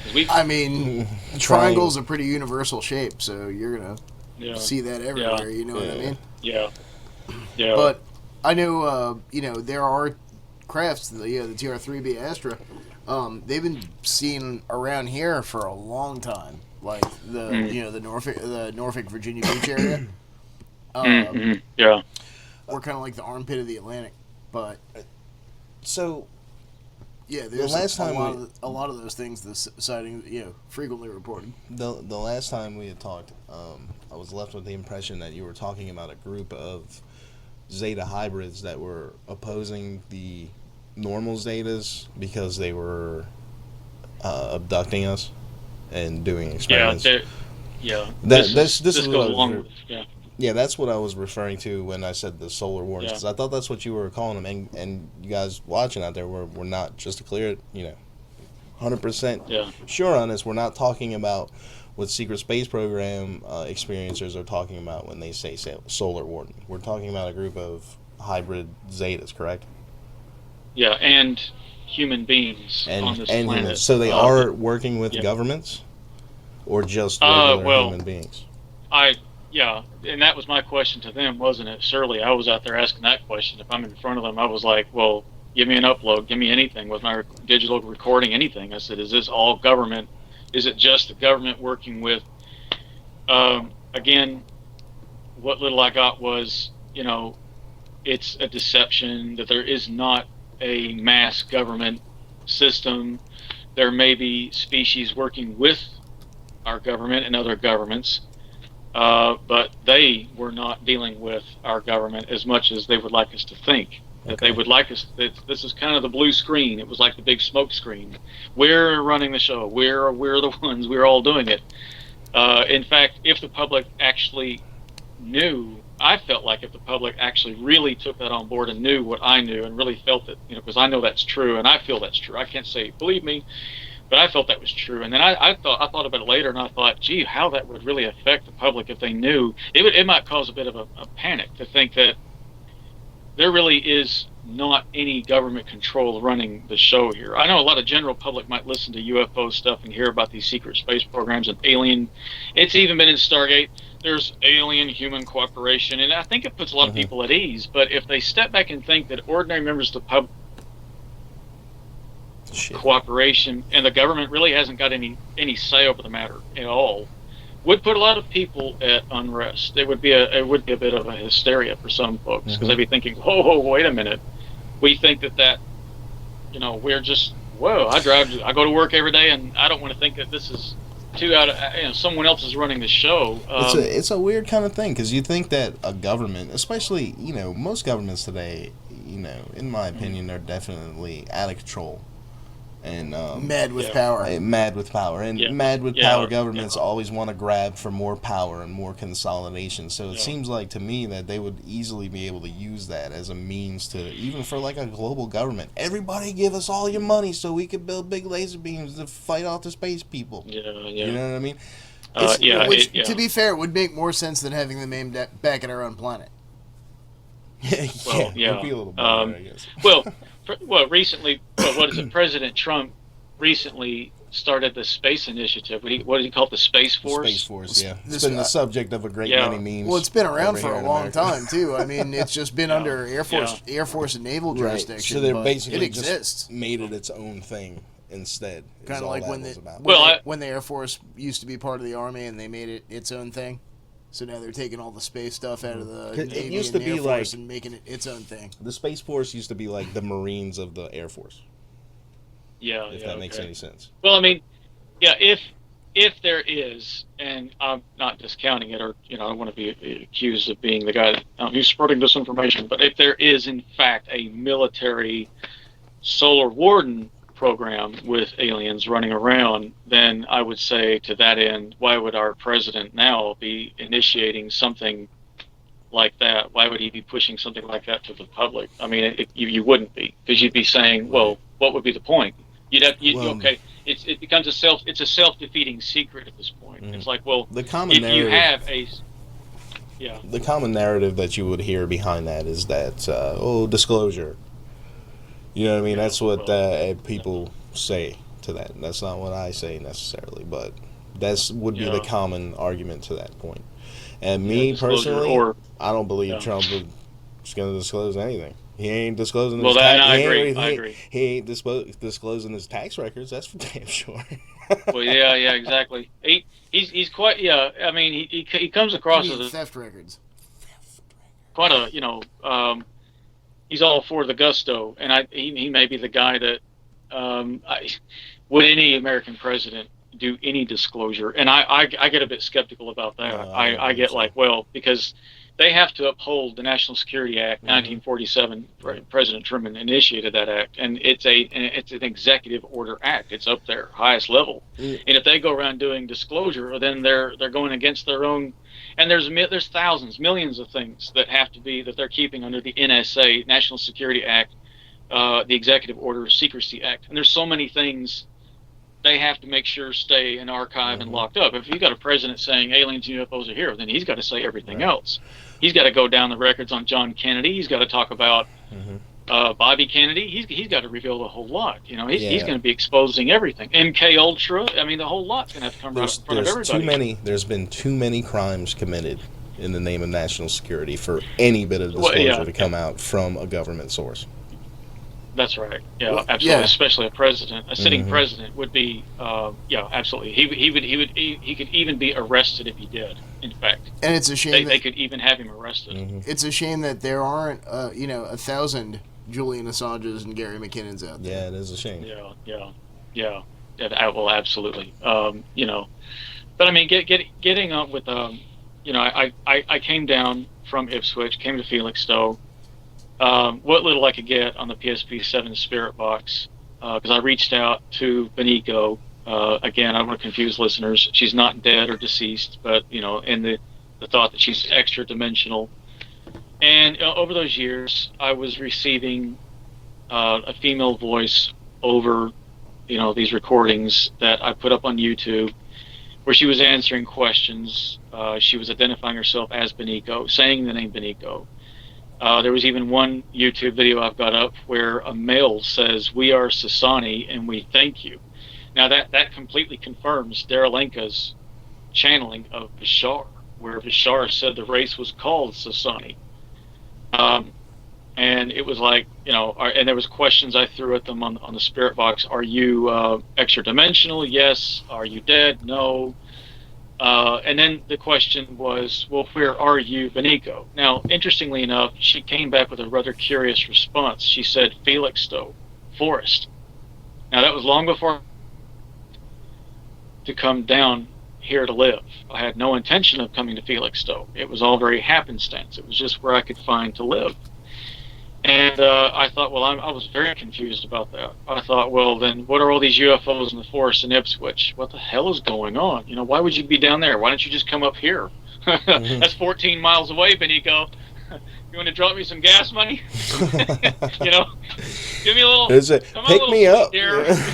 Yeah. If you gotta go What's a there, little pick me sweetie? up on the way. You may be cute, little four-finger girl, black hair, really little sweet there, but honestly, seriously, I need some help here. Throw me a bone. I can't just hop down there 14 miles away, hon. Well, yeah. But as the timeline, we'll call it the timeline seemed to progress, and as the events played out, I came to Felixstowe, and I found a forest near me, the Abbey Grove Forest Woodland is what it's called, the Abbey Grove Trust. And beyond that, we have what the residents here call the Old Forest. And intriguingly, as I entered into this forest, there were very large and old oak trees and maple trees, and some were thousands of years old, and near a river. There was a large tree there, many residents believe to be over 1,000 years old if you cross a bridge. And it's covered in fairy ornaments from top to bottom. And apparently for decades, residents would go there and they put coins down, and they call it the fairy meeting place, the fairy tree. Very intriguing. Mm-hmm. So, I take this as local folklore, or maybe the compass needle pointing in the right direction. Let's see what's going, because we know about interdimensional gates, portal gates. There've been videos of this in the sky, whatnot. So, taking a clue on that, she said Felixstowe Forest, and I thought, well, this is getting pretty wild. What's going to happen? And so, about a year ago, there it was. I began recording in the forest. And now what I do as a researcher, I map the area. I'll go like from one end to the other end with my equipment and just kind of blanket the area with collecting data. If there's nothing, then nothing is something in science. So that's maybe nothing, but that's actually marked on the map. Nothing there, nothing here, nothing here. So I went all the way around methodically until I got to that, and it took me right back to the tree. Now, what I got was, again, a female voice that came up in the forest very clearly. And she said, "It's me, Jason." And it was a digital recording. No spirit box or anything. It's like she was standing with me in the forest. And I can't tell you how over the moon I was with this. I was like, wow, my God.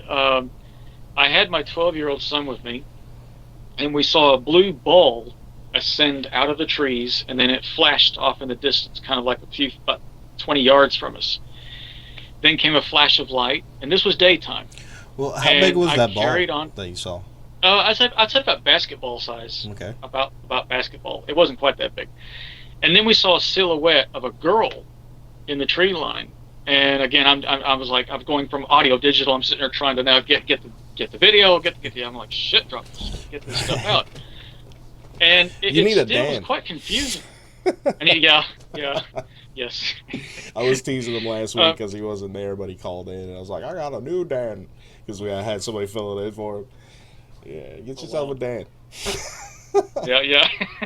I'm sorry, I didn't mean to derail you there, man. No, that's all right. No, I mean, it was like trying to get equipment out, get stuff going. I've got infrared video I can use, and I just started taking what I could get, collecting whatever I could. And then I went back here to my house, had a look at it. Sure enough, in one of the infrared video clips is a 4.5-foot tall female. As I'm scanning this way, I was walking through this part of the forest by what I'll say fairy tree, because that's what the residents call it, fairy tree. And it's like she's just kind of running alongside me. And I had to play it again, and I looked again. Now, unlike the mantids, I felt elated. I felt very loved. I felt a very good love, comfort zone here. Now, I'm not putting mantids down, but there's a big difference. Yeah, when you're up next 8-foot high insects and little females, it's, let me tell you something, there's a dramatic difference. You don't need a change of underwear when you meet an eagle. Right. You change of underwear. Okay, like I said, I was going to be honest in this. I was going to be honest, okay? I'm tired of hiding behind that and saying, I'm brave, here's my pictures.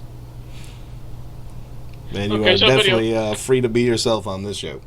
Yeah, well, thank you. Like I said, I'm no hero. I was a coward. I was a blubbering mess. But then I would upload the pictures, and I would be like, it's okay, I'm fine. But getting back to this forest.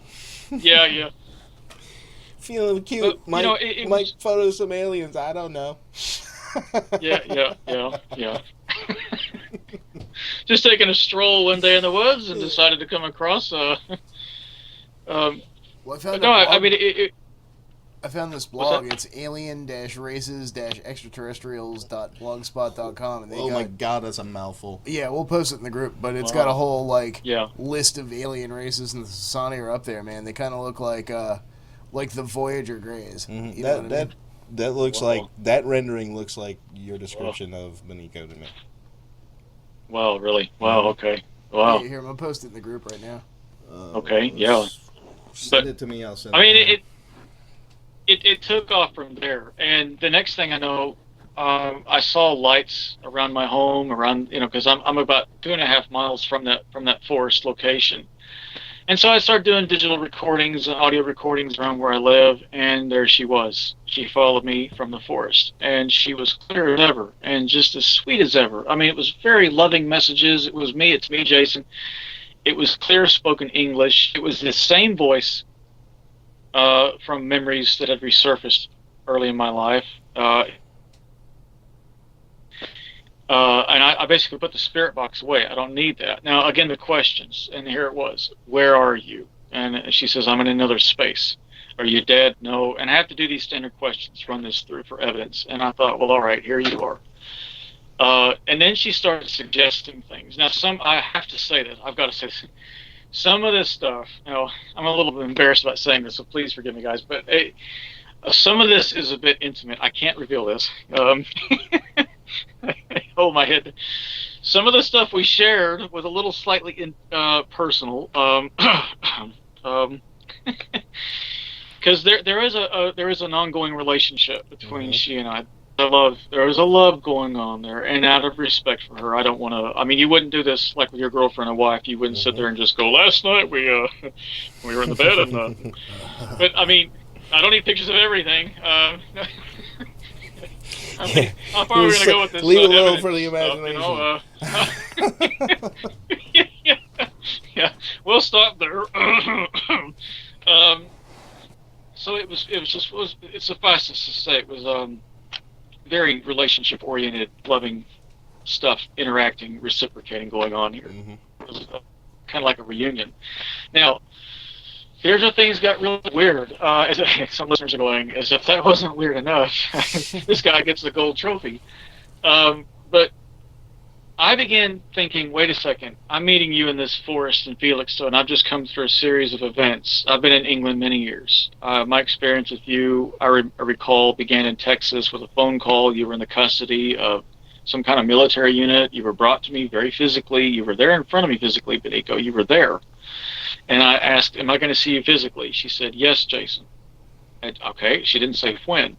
And I said, well, why am I meeting you here in this Felixstowe forest? What the hell is going on all these many years later? What is this? And she started making references to the timeline. Now, I have to admit, I'm not scared, but I got a little apprehensive because I thought, well, what does that mean? Because I thought, I met you in the 90s, and she's like, that's not when we first met. And I'm like, yes, it is. I know my past. She starts making references to, she's like, we've only just met in this forest. And then I thought, oh God, this is some kind of a timeline issue. And then I remember extra-dimensional beings. Yeah, of course, we've heard it from physicists who don't know they exist, but have speculated if they did. It'd be like standing on top of a building. They can see us from the past, present, and future. Anywhere we are, they can look down and see us anywhere.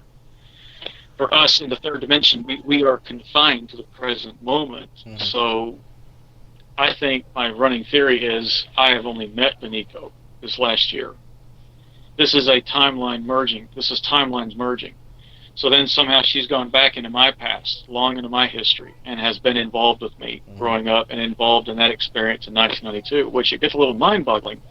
But again, dealing with extra-dimensional beings, fifth dimensional, from sources of the fifth dimension, higher beings in those higher dimensions, I guess that's to be expected.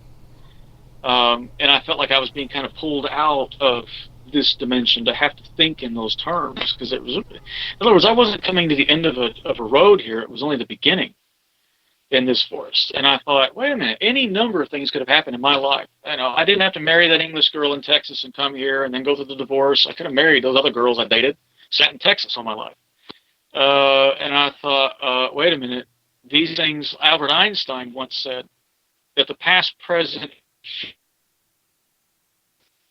and the reason we don't see the future is he used the thought experiment. We're on a river boat with bends and turns in the river, and we don't see the future because of the curves ahead of us, and we don't see the past for the same reason. But he made the point that the future was physically already laid out in front of us, was already there. Now imagine people standing on top of this canyon looking down at us. That would be Bennico's perspective, and so she can already see here I am up here, and here I am here in 1992, and back here, and not just see it, but actually in some dimensional sense interact with me in that way. So that was a head trip, and I was like, wow, okay. So our conversations have been very, very frequent and very fluent. My son goes out, plays in gigs. He plays the lead guitar and he's out. And when I'm here alone, I'll talk to her. And then sometimes I'll go up to the forest and communicate with her. But this has just been the thing. It's been a real serious contact event going on here with her of recent events. Then she starts as to when I'm going to be leaving with her. And I was like, how exactly am I going to be leaving with you? I'm going to be honest. I was a bit apprehensive to hear the answer. And she was like, you're going to be leaving with me like that. To go off, I don't know. I mean, I think she's. Well, yeah. I mean, of course. I mean, there's love there, but I mean, I've got my 4 sons. I've got my cats. There's so many things that come to mind. So many theories about that. I have to admit, it's like asking the question: am I prepared to hear the answer? Should I? In other words, don't ask the question if you're not ready to know the answer. But apparently, she seems pretty sure that is going to happen, and I was like, well, okay, that's a bit unexpected. Now, I did say this to one of my sons. He listened to one of the recordings because I was saying this to him, and he was kind of like, okay, Dad. And then he heard the recording, and he was like, oh my God. And then I talked to him, and I said, but what is that? What is she implying exactly? Because extra dimensional, we could die, literally die, to go there, to hang out with her. We don't have to physically go. There's these kind of beings, contact with extraterrestrials where they left their bodies. But leaving to be with Bennico could either be I'm on a spaceship, or I'm just gonna one day I get hit by a car. I hope it's not hit by a car. Well, I hope it's not hit by a car. If it makes you feel any better, maybe you could do some astral projection, because that's essentially like dying. You can leave your body without dying. Yeah. Well, that's right. Yeah, that's good point. Yeah. Could try that. Could try anything. Well, you could really. try. Just yeah, try I mean, not everybody can, but I mean, it's been really, really nice. I mean, like I said, I'm often here on my own. I love my cats, but she's been a great source of comfort. And so this is like the ultimate in alien contact going on here on this show. It's so incredible, because I have to say gleefully, I'm not giving her enough credit as it is, and I know I spent a lot of time on those insects, but I hope they don't get mad at me. I don't think they would get mad at me. I didn't get that they had a lot of concept of those kind of things. We don't get mad at them calling us primates or mammals. Well, that's right. I mean, I think you could insult them. I think I just kind of do this and do, but I honestly, it has been a really tremendously rewarding and meaningful experience for me to be connecting with her on this level, to have this kind of, and there have even been a few occasions where, even without the digital equipment, I was laying in my bed one morning. One of my cats, I've got 4 cats, and she was laying up here, and my son wasn't here, and I'm really glad to have my cats here, and I'm glad to have the company, and then I heard her right next in my bedroom. She said, and I'm here too, clear as ever with my ears, clear as ever, right there.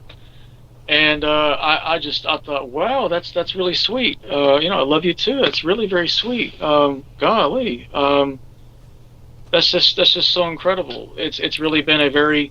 So I started writing this. That didn't freak you out just a little bit? Well, yeah, this is the honest interview. Um, well, yeah, I'd be lying if I said I was just like, yeah. Oh, that's very sweet. There was a slight, not fear, but there Right. was a kind of a Yeah. okay. I mean, you know, But it wasn't like an adrenaline sense of apprehension danger, like right. that. Yeah, it was something like an excited feeling, and you just kind of go, Like oh startling. wow, okay. Because when she keeps making references to my departure with her, this is the only thing that was of slight concern. I was like, okay, Bennico, can you clarify the point? How I'm going to leave with you? Exactly where are we going, and what? Is it optional? You know, I mean, yes, I would like to, but do I get to come back? Am I going permanently? Am I a missing person? What? You know, we're it's like she's holding me by the hand and just kind of walking me along on this and saying, you know, okay, this is going to happen. And I've noticed that I get these visions. I'm getting, and I was on Facebook saying it. I just put it out there and say it. I feel like at times I feel her around me. It sounds like she's in me, and I feel like a sense of energetic or something energy tingling around in my head of like looking at an energy snowflake, all the many intricate patterns, geometric shapes running at me at once, and it seems to be above me somewhere, and I feel myself lifting, always a sense of lifting like this, and I get lots of colorful images running through my head. I've had dreams, constant dreams, where I wake up and I could swear to God someone was just laying next to me, and I felt them very clearly, right? You know, I mean, I ran through a lot of recordings with her. I was like, you know, I remember she looked like, I was like, can you describe yourself? And she says, my eyes are blue. And I says, okay. Your hair color? My hair is black. Oh, okay. And your height? And she was very specific. She says, I'm 4'6". And I said, that's consistent with my memory. She was, okay, yeah, about like that on here. I'm 5 foot, okay. And it was kind of like just whatever I wanted to know, there it was. And I thought, well, that's really sweet. Okay, cool. And I just felt elated. I thought, oh, wow. I know there was a few days very despondent about that. I didn't get anything in my recordings, and I was I felt like a wacko. I was sitting in my house going, hello, Bennico, hello, calling out to the walls. People walking by, how does this look? The cats are like, whack. Yeah, just shut the curtains. Yeah, this guy's talking to himself, calling out to some girl. Oh boy. I didn't get anything for about 3 or 4 days. When she came through, I think on the fourth day, she was apologetic. She says, I'm sorry, I was away. And her speech is very common speech. It's not, it's a bit monotonous, but it's very direct, I'd say very common speech, how we're talking. It's not, if you heard her, you wouldn't say, well, that's an alien, unless she goes to describe herself. And now, when I got into the description of eyes, I had different sketches from stuff online. And I had my tablet and my recording device, and I was holding up pictures into this space here around me, and I says, is this what you look like? And it was this, this picture of a girl with larger eyes, and I didn't get anything. It was when I held up a sketch artist, Anna Bagayan, the E.T. artist. It was a sketch of an alien girl with a UFO, and she's got these slanted, these eyes. I heard a very sweet little yes, like that, and I went, oh, okay, that's exactly, I got it, there it is. Then there was, I had to go away for 2 weeks. I went up to Lowestoft, which is about 50 miles away, and I had my tablet, my phone, and I was sitting there in a friend's house late at night, and I thought, I wonder if she's here. And I did some experiments in the dark, in the quiet, and I, I've got an infrared app on the tablet as well, and I sat there and scanned about, and sure enough, there was some pictures. There was a girl a ghostly-looking girl with those eyes standing in the corner of the room. And she was there. She followed me. She was right there. And that was really nice. That was as sweet as ever. I thought, wow. So, have you made any of these new recordings or photographs public yet? I haven't yet. Now, I'm glad you brought that up. The issue she has, and I mean, I'm gonna forgive if I sound very, very open about, like, making references to what she said, because it's so much dialogue. Feel free, man. Yeah, she's like, don't share this, or share. You can share that, but not this. And it's like, I understand the private, personal stuff. That's fine. Okay, fair enough. But some of the pictures, now that there was a video, I was in the forest with my sons late last year, and as I pan the camera, it's just a digital color, no infrared, no nothing. When I played it back, she was standing right by the trees, staring right at us. And I paused it. I managed to grab a still image of this, and I was ready to send that. Or I was like, man, this is the meat and potatoes. I'm about ready to. I guess I'm a media hound. Here I go. Here we go. I don't know what motivates us, because I know that when I share evidence, it's not to get in the media, but it's to help others so they know they're not crazy. Say, look what I got. The mantas are real. Look what I got. This is to help you. You're not crazy. And I thought, well, let's ask her. She seems to talk so much. Let's ask her. Hey, Bennico, can I share this? She said no. And I said, well, why? Come on, Bennico. Why not? Yeah, I was like, why not? I said, I would like to share the picture. It's quite it's the money shot. There you are, What I got out of that was that it was going to be disruptive. It would right at the moment, right now, it wouldn't be a good idea. And I don't know if she's not giving me a lot of information about the reasons for that, except I'm going to have to speculate. Is it that I have intelligence operatives watching me, listening? And if I come up saying, look at what I got, we may be repeating 1992 all over again. There could be another Black Ops teams here in England show up. I don't know. Right. I'm not really sure. I mean, she's seeing something I'm not. And obviously, I don't want to piss her off, and she just stops talking to me. I don't want her to go away. Where'd you go? Don't leave me. Don't divorce me over this. Oh, look.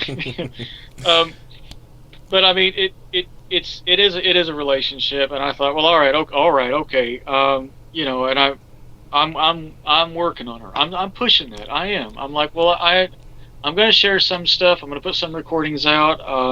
I've got a few recordings I would like to share to the group in the future. I'm getting where I feel like she's going to be okay with that. I don't know if it's just because their nature is they're just very aloof. Right. Yeah. And said that there is going to be that kind of contact at some point. Well, and it could just be our perception of how they emote versus how we emote, Well, that's right. Yeah, good point. I mean, Bashar's doing all the talking anyways right now. I mean, there's so much that's coming through Daryl on what Bashar's on about. I mean, is it that they don't want the limelight off of Daryl right now because he's putting so much out there that needs to be said? Am I going to, all of a sudden everyone's running over to look at what's Jason? What Bennico tell? In other words, we're going to now have where she's going to be doing that and having. Maybe that's their organization. That's the setup. Is it right now that Bashar is the guy? I mean, I don't talk to Daryl Lincoln personally. I want to make a disclaimer. I'm not trying to promote him. He's not like someone I run around with or anything. I don't really know him. I mean, I've seen his stuff. I haven't watched all the videos. I've not even been to any of his channelings, and I catch an excerpt on YouTube now and then. But there does seem to be an importance on how the contact event is going to go down, and Bashar's outlined it pretty carefully about how to deal with. I mean, I could throw this irresponsibly on my wall before general public, and there would be recently, and I would like to point out, there have been even people I work with have caught what I put on Facebook and have been ribbing me about it. There have been even a general manager was getting a bit funny with me. So I mean, there's issues even there. there was a lady that was interested in me recently. There was a lady that showed an interest in me, and she's a sweet lady, very kind lady, lives near me. And when she starts catching this loving stuff about Bennico on my wall, which I've toned that down a bit, quite a bit on my wall, she was really very aggravated with me. Now, she felt a bit, and I'm very honest. She thought I was using her. She thought, well, you're using me. I said, well, what do you mean? She says, well, you love someone else, an alien girl, and she started making fun of me over that. Well, you just love some alien. My family has seen what you put in your wall. The lady is 50 years old. She's 50 years old. I'm 46, and she speaks like she's got the family holding her hand. And she says, well, my family's expressing concerns. She came out of an abusive relationship with a guy that used to beat her up, and he drank a lot and whatnot. And she was sitting there, really, really grilling me hard about this and saying, they're worried that you're mentally ill, that you've got some issues. They're worried about me dealing with you.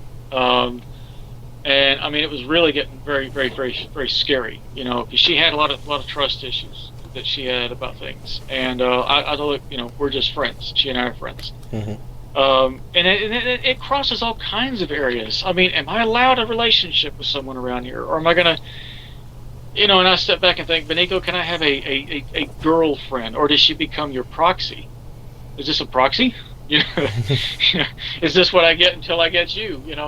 There's all sorts of little moral arguments to throw around that. I mean, because it's not just the evidence for the public, but for me personally, I know from my own heart, my experience, and whatever I'm not someone that has to be hypnotically regressed to deal with who Bennico was. I just, here she is, and in the present moment. And so I got criticized a few years back. A girl named Maria, I'm not giving last names, but she said to me, what I kind of thought she was an intelligence operative the way she was acting. And she says, you're just holding on to a memory. You're just holding on to a memory. And I said, what do you mean? She's like, she's in your past. You have nothing now. You have nothing in the present.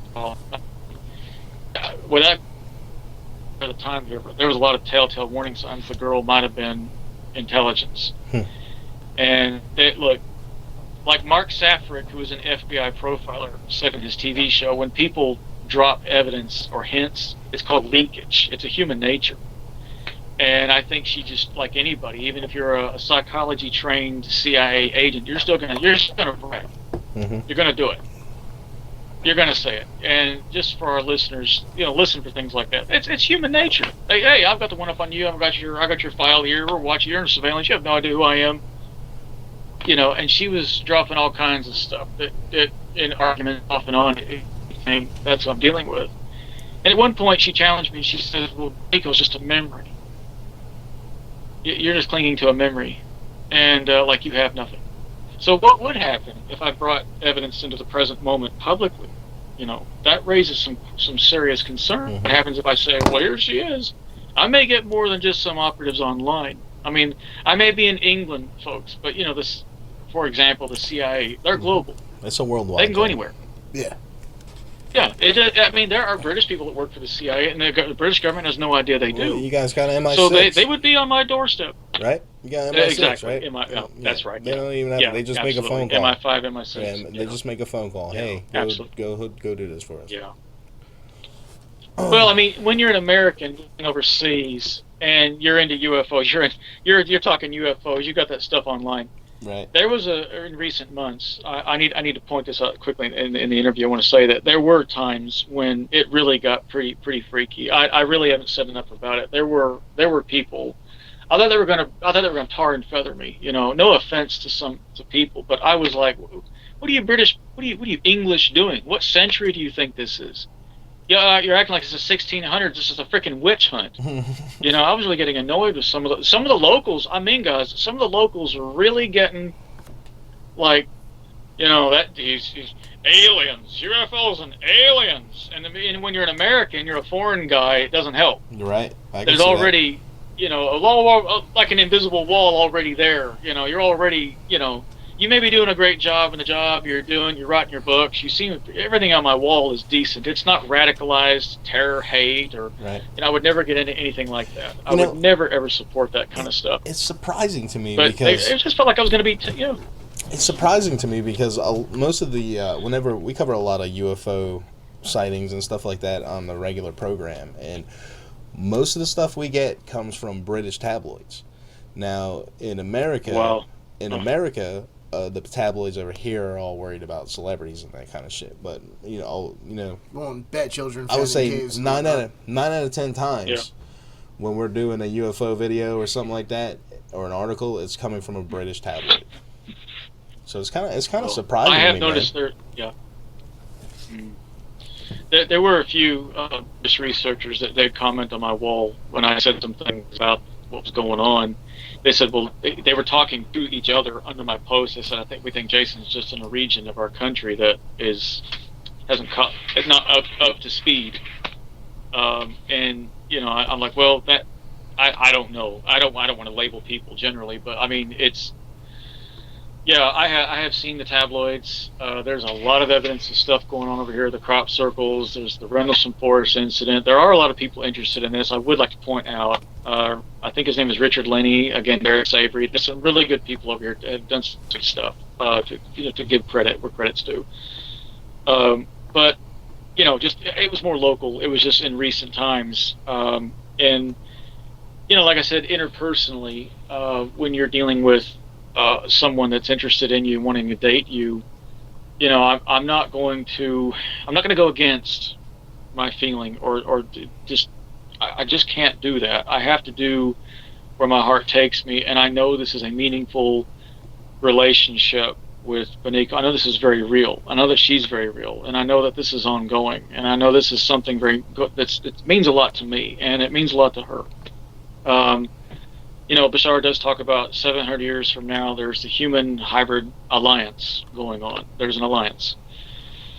We may be seeing the first snippets of that in our case. Our case could be the first, peek through as the door begins to open up to the future of the next 1,000 years of human history. Mm-hmm. There could be many instances like this. Friendships, relationships, there could be partnerships, and why not? Why not? I mean, we all have the same feelings inside. We want to be loved, and you can. I mean, okay, I haven't got the brain capacity she's got. I don't have telepathy, but maybe in 10,000 years you'll have a common thing where somebody is 25% Earth human, 50% Pleiadian, and 25% Arcturian.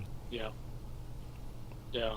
Well, exactly, and we're also dealing with an extremely non-judgmental bunch of people. The Sasani, extremely spiritually balanced minded in every way. They don't have any. They just believe so much in this whole idea of equality. We're all equal. Now, I don't completely share that because I'm like, well, look, I can't do telepathy. Yeah. I don't work on spaceships. I work on caravans. So, Well, now, what's it? We had a guest on a while back that actually had a guide on our site on how to do telepathy. And okay. I've read through it. I haven't actually really started doing it this all the time. Lady, but she claims to be in contact with a race of aliens known as the Ponti that live under Sandia Mountain. Okay. Or they have an advanced base under the Sandia Mountains in New Mexico. But yeah, I think it's officialfirstcontact.com, and they have a whole thing it's the telepathy 101. So apparently it's within humans' powers to be telepathic, on some level. Wow. I mean, I believe that. Yeah. Oh, wow. Yeah. Well, certainly with Bennico, I do feel completely open, and I feel her. She feels me. I can actually feel pretty much everything she's feeling in the moment. Right. It sounds We're more like communicating. I can feel everything. It sounds more like an empathic link than a telepathic link. To Yeah. me, personally. I don't know. Yeah, I'm not an expert. Very, very deep. Yeah, it's very deep, very deeply. Again, it starts running into those private kind of discussions. Right. But I mean, she may be 4'6", but she is. She has outlined many things to me. She said that she is older than me. Mm-hmm. I'm 46, almost 47, and I'm like, well, I think she said she's 63 or 64, but she doesn't look it because they lived 300 years. Right. I mean, so that's still a spring chicken. Yeah. Well, look, yeah, absolutely. Let me ask you this. You said that not the last time, but the time when she contacted you and she told you that this was the first time you were meeting her. Okay, so and then you were talking about the dimensional bleed over, like, or timeline bleed over, that kind of stuff. But do you think that maybe these memories you're having of being with her in the past, are you remembering a different timeline? Or you think you're still on the same timeline where you were actually having those physical reactions? Well, I'm glad you raised that, because in fact I wrote a book last year called The Mandela Effect, which we all know the Mandela Effect, what that represents, that we could be shifting between different parallel realities. Mm-hmm. And because I was inspired by such events, and if you're inspired to write, you know how it is, when you, like in journalism, you can put out volumes of stuff all in one go. There it is, bam. You can do like 10,000, 20,000 worded essay, or you do a complete show and it just whizzes right by.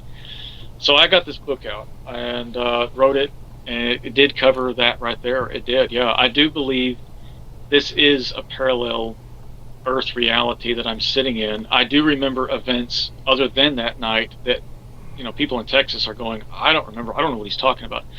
There are things I have seen and heard all around me that I've never heard of. There was a French clothing store. I think it's called Louis Vuitton's or Louis Vuitton or something. And that was on one of the Mandela Effect videos. And someone said it was Louis once, now it's Louis. And I commented, guys, I've never even heard of this thing. I've never even heard of this store. And apparently it's a global thing. I didn't know it existed. I don't know. Then they were saying the Dallas Cowboys football team did this, that in the 1990s and in recent time. And I'm going, I don't remember that. No, the Cowboys didn't win those games. No. It's a consequence of the connection with Bennico, which the energetic contact, and I hate the word energetic because that's so, I don't want to be spiritual. I want to try to keep this scientific. Well, but in the quantum physics level. Energy is science. It's not all just good feelings and crystals. You know what I mean? Plus, there is a science. There's a thing called energy. I mean,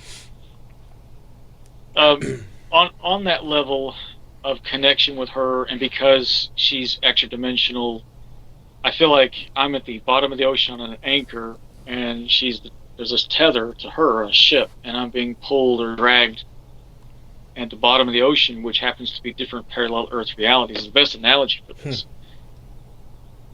That's interesting.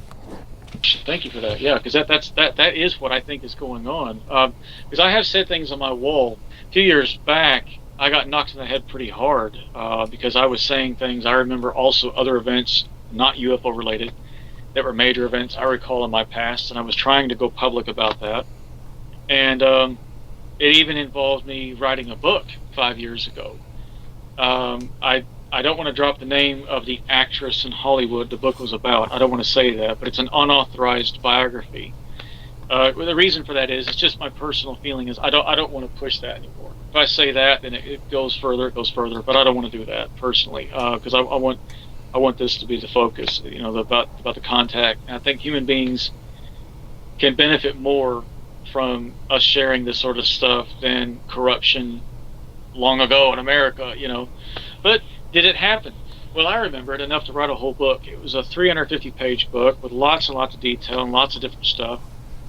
Though I could corroborate many things in the book, the problem was many people around me at the time, I don't want to call them liars, but they were saying, I don't remember that. I don't remember that. What are you on about? And I thought, now, are they just making that up? What the hell's going on? And they were quite... Now, I know what I know. And I thought, well, look, I am not suffering some kind of serious issue in my head, because I can back up this stuff with evidence otherwise, like Bennico's communication, the UFO sightings, and all that. On a side note, just a few nights ago, I was outside my house, and I just reached out to her, and I says, can I see you? Can you fly over? Within minutes, a white light flew right over the sky, very slowly. There it was. Just like how Stephen Greer talks about his CE5 they consciously project. And So I mean, this is almost like a carnival act. I can say, Bennico, come out. Here she is. But I mean, I'm sorry about that. I don't know if she can hear. I mean, I have to resonate with a little more morals in that, Bennico. Sorry, I wouldn't use you in that way as some kind of a side act or something. Go around promoting a show here. Everyone's $30 admission at the door. Tonight you'll see her in Vegas and in Lake Tahoe on the 17th. Yeah. Bennico, yeah. Here she is, and she walks out and does this number, and we just walk off stage. No. But I mean, the Mandela Effect, yeah, I completely resonate with that. There is something serious going on here. Even my sons are being dragged along. They've come to me and said, and we have good humor, I call it good humor. I keep good humor. Okay, so I don't want them getting freaked out. And they're like, we'll see something that is not there anymore, and something's changed, and I'll say, guys, that wasn't like that. And they're going, yeah, that's right. Well, like Back to the Future. I'll give you one example for this interview that'll blow everybody away. All right, Back to the Future. All right, so in the cafeteria scene, start of the film, Biff walks in. He says, hey, McFly, and this is when Marty's gone back to 1955. And he says, hey, I'm talking to you, Irish. Does he say bum or bug? Now, we remember him saying bum. Hey, Irish bum. And we remember it clearly. We had the DVD. We've had it for years. But now, the very same DVD we've had for years, he says Irish bug. Weird. Yeah. Irish And bug. That doesn't that, even make any sense. Yeah. It doesn't, no. But you go and listen to it now, and it's like, what is this? But I remember even back in 1985 when I was 13 and went off with my cousin. Well, yeah. Oh, there you go. Yeah. I was sitting there in the theater with my cousin in 1985. And I even remember him saying, "Hey, and now recently it seems to become bug." So That's it's strange. like I've got a Mandela Effect of my own, I think. A while back, I wrote this song, man, and it was so awesome. And then recently I listened to it, and it was really bad. Oh, well. I'm just kidding. I don't think it was Mandela Effect. You won a Grammy for that. Yeah. You won a Grammy for that. Wait, what happened here? Yeah. I remember that. That was a number one. Yeah. I was just about to ask you, can I have give me the copy? What? I wanted your autograph, too. You were going to give me an autograph. My parallel autograph. Yeah, parallel autograph. Would that work if we got dragged along, like, say, some of the celebrities someone isn't, and we get dragged into the universe together? Would it still work if now we're both working at grocery stores? Could you say to them, hey, you, can you,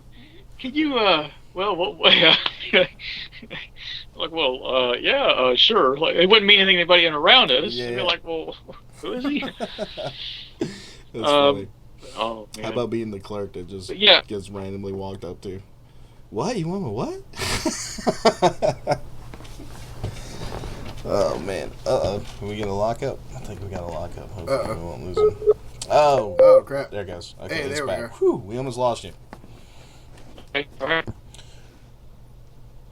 Yeah, I mean, in conclusion to that, I mean, so ending.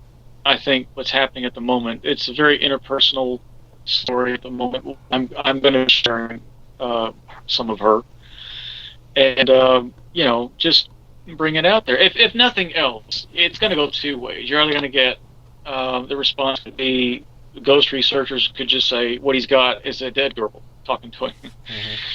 Mm-hmm.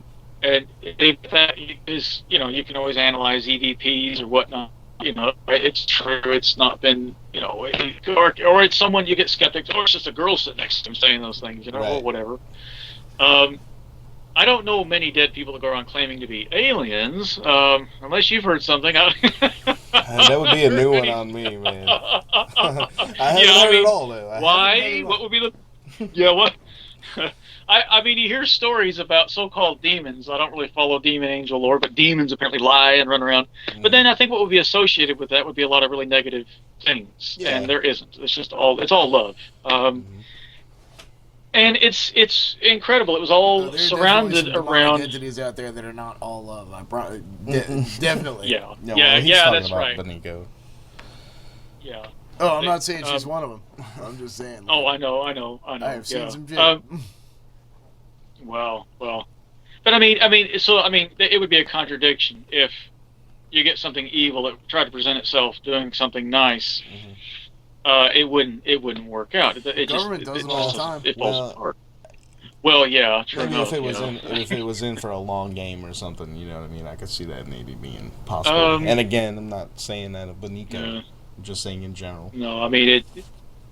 Yeah, I mean it would be to what end? You know, where would that be? What would that be leading to at some point? Especially this has been running so long now.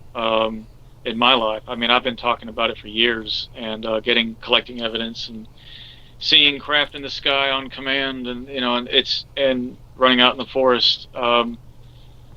It's all good. There's just a constant exchange of love. You know, from the moment you get that, you know that this is good. This is all good. There's never a doubt. There's never a moment of what's she doing? What's she up to? I'm gonna whisper, help me. I'm gonna hold a sign up that says she's wonderful, and I'll hold a sign up that says help me. You know, help me. What's he doing there? I don't know, Dan. Call the authorities. Yeah, everything's good. This little hand reaches out. No. Okay, I don't know. I'm sorry. You know, don't get me started. Listen. We I'm love a a good closet joke comedian. on the show. Don't get me going on that. Don't get me. I'm a closet comedian. I try to hide that, but I do try to. We do love a good joke on the show, so. That's all right. That's all right. But no, I mean, or like any relationship, you have like the guy says, "Oh, and then there's me, Mrs." and she hits him in the head with a frying pan, and oh, what a wonderful woman she is, you know. I think like any relationship, that all applies. It's all there. It's the same sort of same thing, you know. I think she'd be upset if I did this or that, or it's all you know, it's all there. But